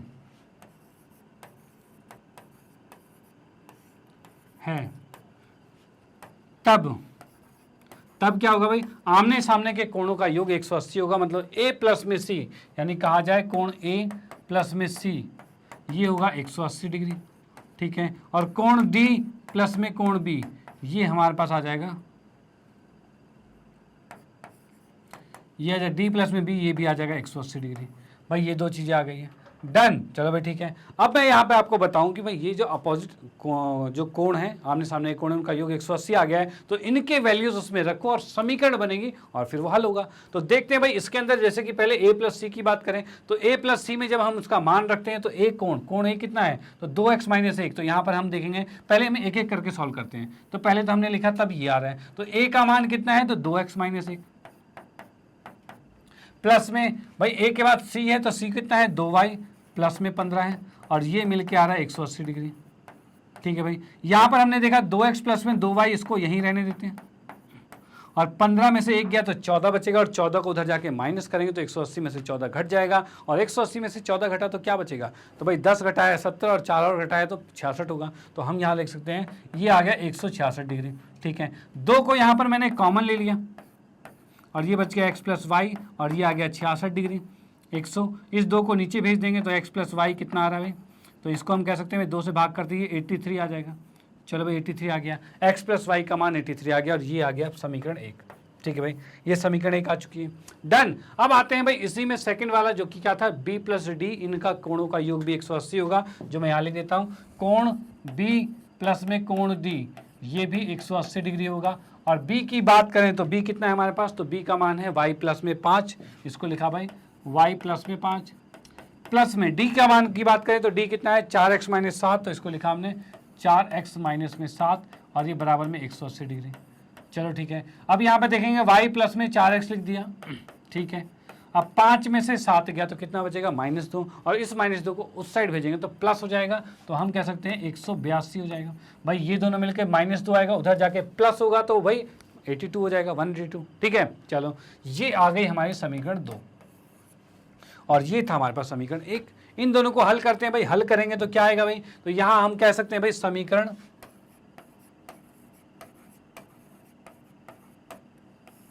1 तथा 2 से, तो इस समीकरण 1 तथा 2 से की बात करें तो यहां पर हम कह सकते हैं भाई x प्लस वाई बराबर में 83 है, तो x प्लस वाई बराबर में 83 आ गया, ठीक है। यहां की बात करें दूसरा समीकरण 4x प्लस में वाई बराबर में कितना आ रहा है? 182 आ रहा है, भाई ये आ रहा है, डन। अब इन दोनों को जब मैं हल करता हूं तो हल में क्या, इन दोनों को घटा देते हैं, तो ये माइनस और ये माइनस, भाई y में से y गया, ये कट जाएगा, ठीक है। x में से 4x गया तो ये आ रहा है भाई -3x आ रहा है, ठीक है। इधर की बात करें 83 में से 182 गया तो कितना बचेगा? तो ये बच गया हमारे पास क्या? माइनस में 99, ये आ गया। और यहां से मैं x के मान की बात करूं तो ये -99 बटे में -3 आएगा, जो कि मैंने काट दिया, और ये आ गया 33 डिग्री। तो यहां से हम कह सकते हैं x का मान आ गया 33 डिग्री, चलो भाई बहुत बढ़िया, x का मान हमारा निकल चुका है। इस x को उठा के किसी भी समीकरण में रखेंगे तो y आ जाएगा। तो मतलब इस x को अगर मैं इसमें रखता हूँ यानी समीकरण 1 में रखता हूँ तो हमने रखा भाई x का मान समीकरण 1 में रखने पर भाई x के मान को समीकरण 1 में रखा गया, तो x का मान 33 है, उसको उठा के यहाँ रखते हैं। तो यहाँ रखेंगे तो क्या आएगा भाई 33 प्लस में y और बराबर में 83 आ रहा है। ठीक है, इस 33 को उठा के दूसरी साइड भेजेंगे तो y का मान कितना आ रहा है, तो y का मान आ रहा है भाई 83 माइनस में 33 आ रहा है। ठीक है, और ये कितना आ रहा है भाई 5 3 8 मतलब 50 आ गया, यानी y का मान 50 आ गया। यहाँ से हम देख पा रहे हैं भाई y का मान 50 डिग्री, x का मान 33 डिग्री। और हमें ज्ञात क्या करना था, हमें ज्ञात करना है भाई ए बी सी, क्या चारों कोण ज्ञात करने हैं। तो चारों कोण के लिए हम यहाँ पर लिखेंगे, तो भाई यहाँ आपने लिखा कोण ए जो है वो कितना है, तो कोण ए की बात करें तो ये हमें दे रखा है 2x माइनस में 1 डिग्री, यानी मैंने लिखा है यहाँ पे 2x माइनस में 1 ये है। अब x का मान कितना है 33 है, तो 33 यहाँ रखेंगे, तो यहाँ क्या आ रहा है भाई 2 गुने 33 माइनस में 1 यानी 33 दूनी 66 में से 1 गया 65, यानी 65 डिग्री आ चुका है कोण ए। डन भाई, कोण ए 65 का आ गया, तो कोण बी कितने का आएगा भाई, कोण बी की बात करें, चलो ए के साथ सी देख लेते हैं, कोण सी कितने का आएगा। तो सी की बात करते हैं तो हमें पता है, क्या पता है भाई, ए और सी का योग कितना होगा 180 होगा, यानी अगर मैं ए को 180 में से घटा दूं तो सी आ जाएगा। देखो दो तरीके निकालने के, या फिर वाई का मान यहाँ रखो और टोटल कैलकुलेट करो, या फिर सिंपल सा तरीका क्या, इस ए को जो 65 आया उसको 180 में से घटा दो, यानी मैंने इसको डायरेक्टली लिख दिया 180 में से 65 को घटा दिया, और ये कितना आ रहा है, तो ये आ गया हमारे पास 115 डिग्री। डन, कोई वैल्यूज पुट करने की जरूरत नहीं, कोई कुछ जरूरत नहीं, सीधे सी हम यहाँ फाइंड कर सकते हैं। उसके बाद क्या है, इसमें मैंने लिखा भाई कोण बी की बात करते हैं। कोण बी कितना है, तो भाई एक तो निकालना ही पड़ेगा, बी कहाँ गया भाई, बी वाई प्लस में 5 डिग्री, तो इसको लिखा हमने वाई प्लस में 5।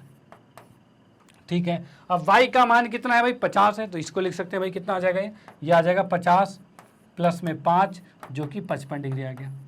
चलो ठीक है, बी का मान आ गया। इसी के अकॉर्डिंग अगर मैं डी कहूँ तो डी कितना आएगा, तो डी भाई 180 में से 55 घटाओ, आएगा कोई दिक्कत नहीं भाई, 180 में से 55 को घटाया, ठीक है, तो ये कितना आ रहा है, तो 125 डिग्री ये आ गया हमारे पास। डन, तो भाई 125 आ गया, 115 आ गया, ये क्वेश्चन यहाँ पर समाप्त होता है क्योंकि हमने इसके चारों कोण ज्ञात कर लिए।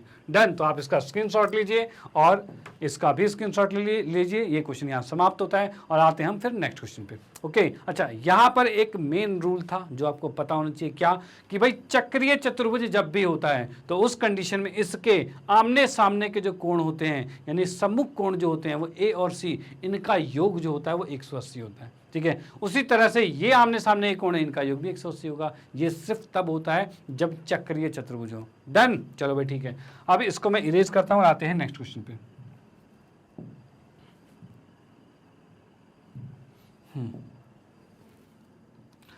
हाँ जी, तो अगले क्वेश्चन की बात करते हैं तो यहाँ में क्या दे रखा है भाई, एक कॉलेज में मासिक छात्रावास शुल्क नियत है। मतलब क्या हो रहा है कि भाई एक कॉलेज में जो छात्र हैं वो कहीं हॉस्टल में रहते हैं। ठीक है भाई, हॉस्टल में रह रहे हैं, और हॉस्टल में रहने में क्या होगा भाई, हॉस्टल का एक जो रूम रेंट होता है वो फिक्स है। तो वही यहाँ पर क्या रखा है, कॉलेज में मासिक छात्रावास जो है मतलब रूम का जो रेंट है, ठीक है, वो नियत है। नियत मतलब फिक्स है।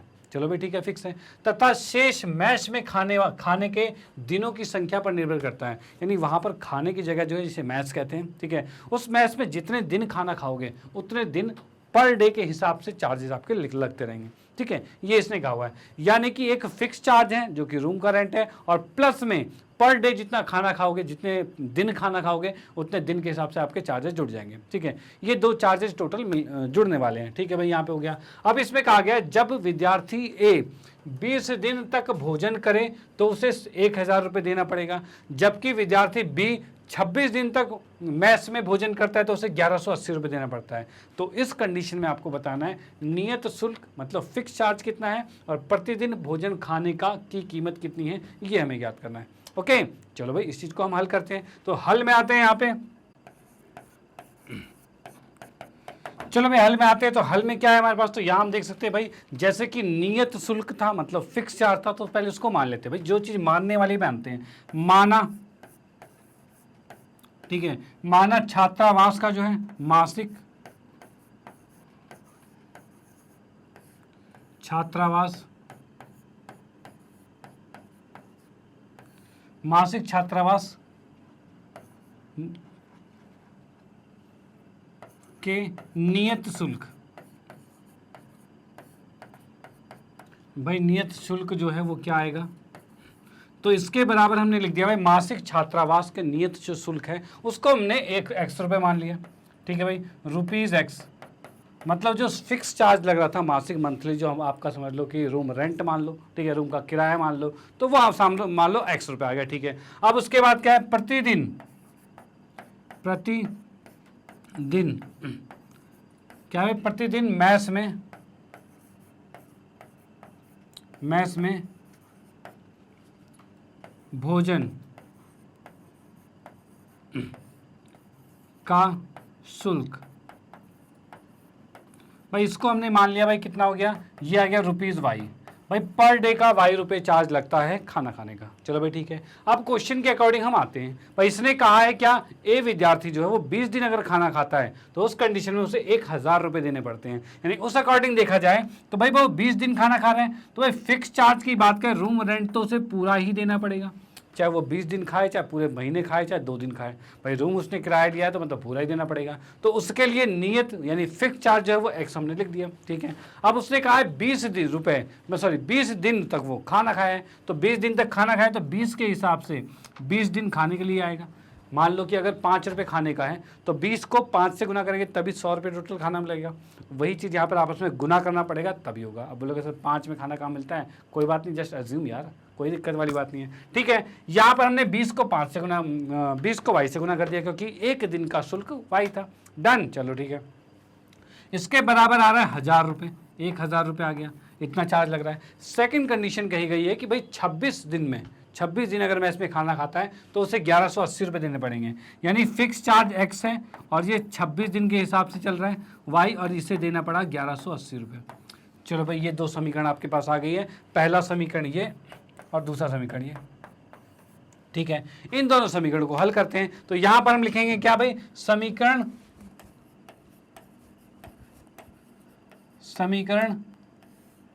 1 तथा 2 से,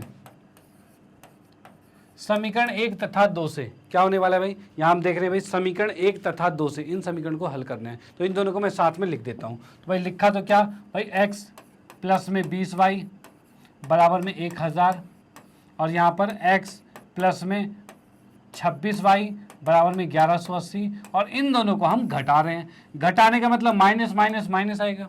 ठीक है भाई, अब x में से x गया कट गया, 20 में से 26 गया तो -6 भाई। ठीक है, 1000 में से 1000 में से 1180 गया तो भाई ये माइनस का आएगा, कितना, माइनस का 180 आ गया। ठीक है, यहाँ से y का मान निकालते तो -180 बटे में -6 आएगा, माइनस से माइनस कैंसिल और 6 3 18, y का मान 30 आ चुका है। चलो भाई ठीक है, यानी यहाँ पर आ रहा है भाई पर डे का चार्ज जो है 30 रुपये में खाना मिल रहा है पर डे का। ठीक है, तो ये हमारे पास आ गया, डन। चलो ठीक है, उसके बाद हम आते हैं भाई फिक्स चार्ज कितना है, उसके लिए हम इस एक्स वाई के मान को किसी भी समीकरण में डालेंगे, समीकरण 1 में डालो चाहे 2 में डालो। तो हमने यहाँ पर क्या भाई, y का मान समीकरण y का मान समीकरण 1 में रखने पर,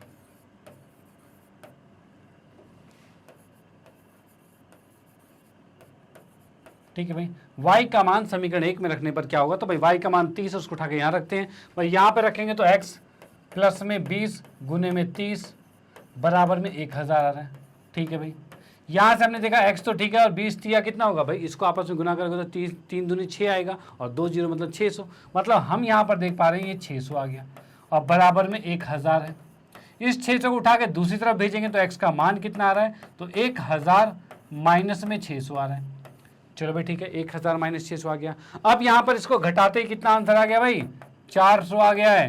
यानी हम यहाँ देख पा रहे हैं जो नियत किराया था, नियत मासिक जो किराया था वो 400 रुपये है और प्रतिदिन का जो भोजन का मूल्य है वो कितना है, 30 रुपये है। ठीक है, तो क्या हमें यही ज्ञात करना था, तो भाई यही चीज़ हमें ज्ञात करनी थी। कहाँ गया भाई, नियत शुल्क तथा प्रतिदिन भोजन खाने की कीमत, ये 2 चीज़ ज्ञात करनी थी। तो हमने देखा भाई नियत शुल्क कितना है, तो लिखा हमने नियत शुल्क जो है ये हमारे पास आ रहा है भाई ₹400। ठीक है, और प्रतिदिन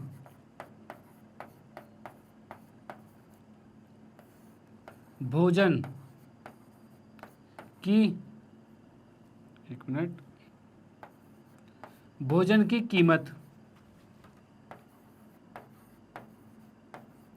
प्रतिदिन भोजन की कीमत जो है वो कितनी आएगी, तो वो 30 रुपये है, तो ₹30 लिख दिया। ठीक है, डन भाई, ₹30 ये आ गया और ₹400 400 ये आ चुका है। तो ये क्वेश्चन यहाँ पर समाप्त होता है, तो आप इसका स्क्रीनशॉट ले सकते हो। और ये क्वेश्चन बताऊं भाई, इसका भी स्क्रीनशॉट ले लो। ये क्वेश्चन भी बहुत ही इंपॉर्टेंट है, ये भी कई बार आपके पेपर में आ चुका है। ठीक है, आपके बोर्ड के एग्जाम में ये भी आ चुका है, तो भाई इसकी भी प्रैक्टिस जरूर करनी है। तो यहाँ पर जितने भी क्वेश्चन करवाए हैं वो मोस्टली आपके एग्जाम के पॉइंट ऑफ व्यू से ही है, मतलब एग्जाम में उस तरह के क्वेश्चन आए ही आए हैं। ठीक है, तो आप अगर इन क्वेश्चन को कर लेते हो, इनकी प्रैक्टिस कर लेते हो, तो भाई एग्जाम में जाकर आपको कोई दिक्कत नहीं होगी। एग्जाम में जब जाओगे, जब आप क्वेश्चन देखोगे, तो ऐसा नहीं लगेगा ये क्वेश्चन देख के आपको लग रहा है बड़ा एकदम सुना सुना सा लग रहा है। नो, आपको सुना सुना लगेगा कि हाँ भाई ये क्वेश्चन तो सुना हुआ है। ऐसा नहीं कि भाई एकदम सुना सुना सर कुछ भी नहीं आता, कुछ भी नहीं आता, कुछ भी। नो, अगर आपने ये वीडियो आखिर तक देखी है, सारे सेशन इसके पूरे देखे हैं, तो भाई आप देखोगे भाई ये भी क्वेश्चन हमने पढ़ा हुआ है, ये भी पढ़ा हुआ है, वो भी पढ़ा हुआ है। भाई इसी पैटर्न से क्वेश्चन चलते हैं, आगे बाहर क्या ही आएगा। ठीक है, इसी पैटर्न से ही मोस्टली क्वेश्चन चलते हैं। तो भाई यही आपके पास है, तो इसकी प्रैक्टिस जरूर कर लेना। ओके, तो भाई आपको अगर बोर्ड में अपने मार्क्स फिक्स करने हैं, तो फिर से कहूँगा प्रैक्टिस अनिवार्य है। डन, चलो भाई ठीक है। उसके बाद मैं इसको इरेज करता हूँ और फाइनली मैं आपको बताना चाहता हूँ भाई यहाँ पर ये सेशन समाप्त होता है और हमने यहाँ पर इसके 5वें पार्ट को भी कंप्लीट कर लिया है। और इसके बाद फाइनली मैं आपको बताना चाहता हूँ भाई मैग्नेट ब्रेन के बारे में। तो मैग्नेट ब्रेन एक ऐसा प्लेटफॉर्म है जो आपको प्रोवाइड करता है केजी से लेकर 12th क्लास तक के सभी विषयों के कंप्लीट वीडियो कोर्स, और वो भी फ्री ऑफ कॉस्ट। और ऐसा नहीं कि भाई 1 चैप्टर या 2 चैप्टर फ्री, आपको पूरा कंप्लीट कोर्स फ्री में यहाँ मिल रहा है। और वो कैसे, तो वो यहाँ पर देखिए। अच्छा, यहाँ पर एक वेबसाइट भी, मैग्नेट ब्रेन ने एक वेबसाइट भी लॉन्च की हुई है आपके लिए, आपकी सुविधाओं के लिए वेबसाइट लॉन्च कर रखी है। और इस वेबसाइट में क्या है, आपकी सुविधाओं के लिए क्या है, तो सुविधाओं के बारे में बताऊँ तो यहाँ आप देख सकते हो भाई क्या है।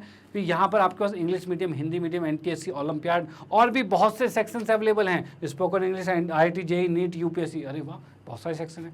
आप इन सेक्शन के अंदर किसी भी कोर्स को करना चाहो, उस कोर्स पर क्लिक कीजिए और आपको पूरा कंप्लीट कोर्स और बिल्कुल अरेंज फॉर्म में सिस्टमैटिक तरीके से आपको मिलने वाला है। ऐसा नहीं कि भाई एक वीडियो यहाँ, दूसरी वीडियो कहीं ढूंढ लेना, तीसरी कहीं ढूंढ लेना, यूट्यूब पर कहीं मिल जाएगी। नो, हर चीज़ें बिल्कुल अरेंज फॉर्म में यहाँ पर मिलने वाली है। तो ये तो भाई बहुत अच्छी बात है। अब इसको कैसे देखा जाए, तो इसको मैं समझाने के लिए बताना चाहूँगा कि भाई अगर जैसे कि आप लोग हिंदी मीडियम में, तो आप हिंदी मीडियम पे क्लिक करोगे।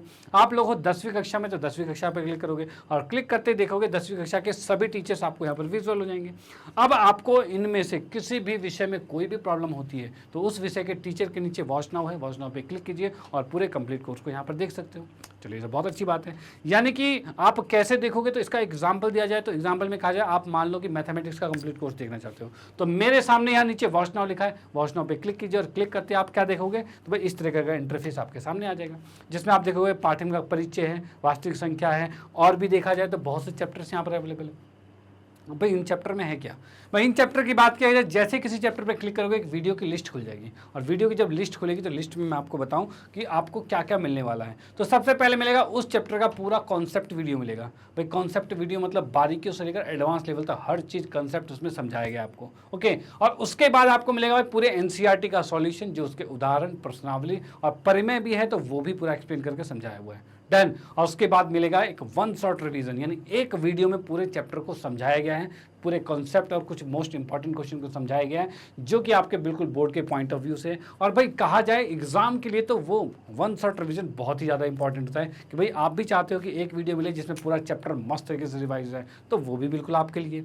डन। उसके बाद जैसा कि एमसीक्यूज की आजकल डिमांड चल रही है, तो एमसीक्यूज की सीरीज अवेलेबल है, और फाइनली मोस्ट इंपॉर्टेंट क्वेश्चन भी अवेलेबल है, यानी बहुत सारी चीज़ें हैं। तो भाई इन चीज़ों, ये चीज़ें पर जब यहाँ पर अवेलेबल आपको मिल रही है, तो बाहर जाने की क्या जरूरत, तो बाहर जाने की कोई जरूरत नहीं, कोई कोर्स परचेज करने की जरूरत नहीं, यहाँ पर हर चीज़ें बेस्ट क्वालिटी में आपको प्रोवाइड करवाई जा रही है।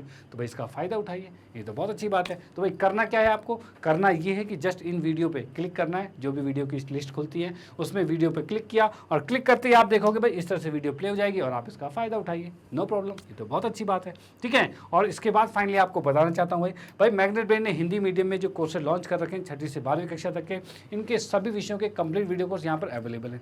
ओके, ये तो बहुत अच्छी बात है। तो भाई इनका फ़ायदा आप तो उठा रहे हो, तो इन चीज़ों चीज़ों को आप अपने फ्रेंड सर्कल में, रिलेटिव में या फिर कोई भी जान पहचान में जो इन कक्षाओं में पढ़ते हैं उनको ये चीज़ें सजेस्ट कीजिए, जिससे भाई उनको भी इसका फ़ायदा मिल पाए। ओके, तो इसी के साथ कहना चाहता हूँ अगर वीडियो आपको अच्छी लगती है तो इसको लाइक कीजिए, न्यू है तो सब्सक्राइब कीजिए और शेयर तो आप करते रहिए। Okay bye, thank you.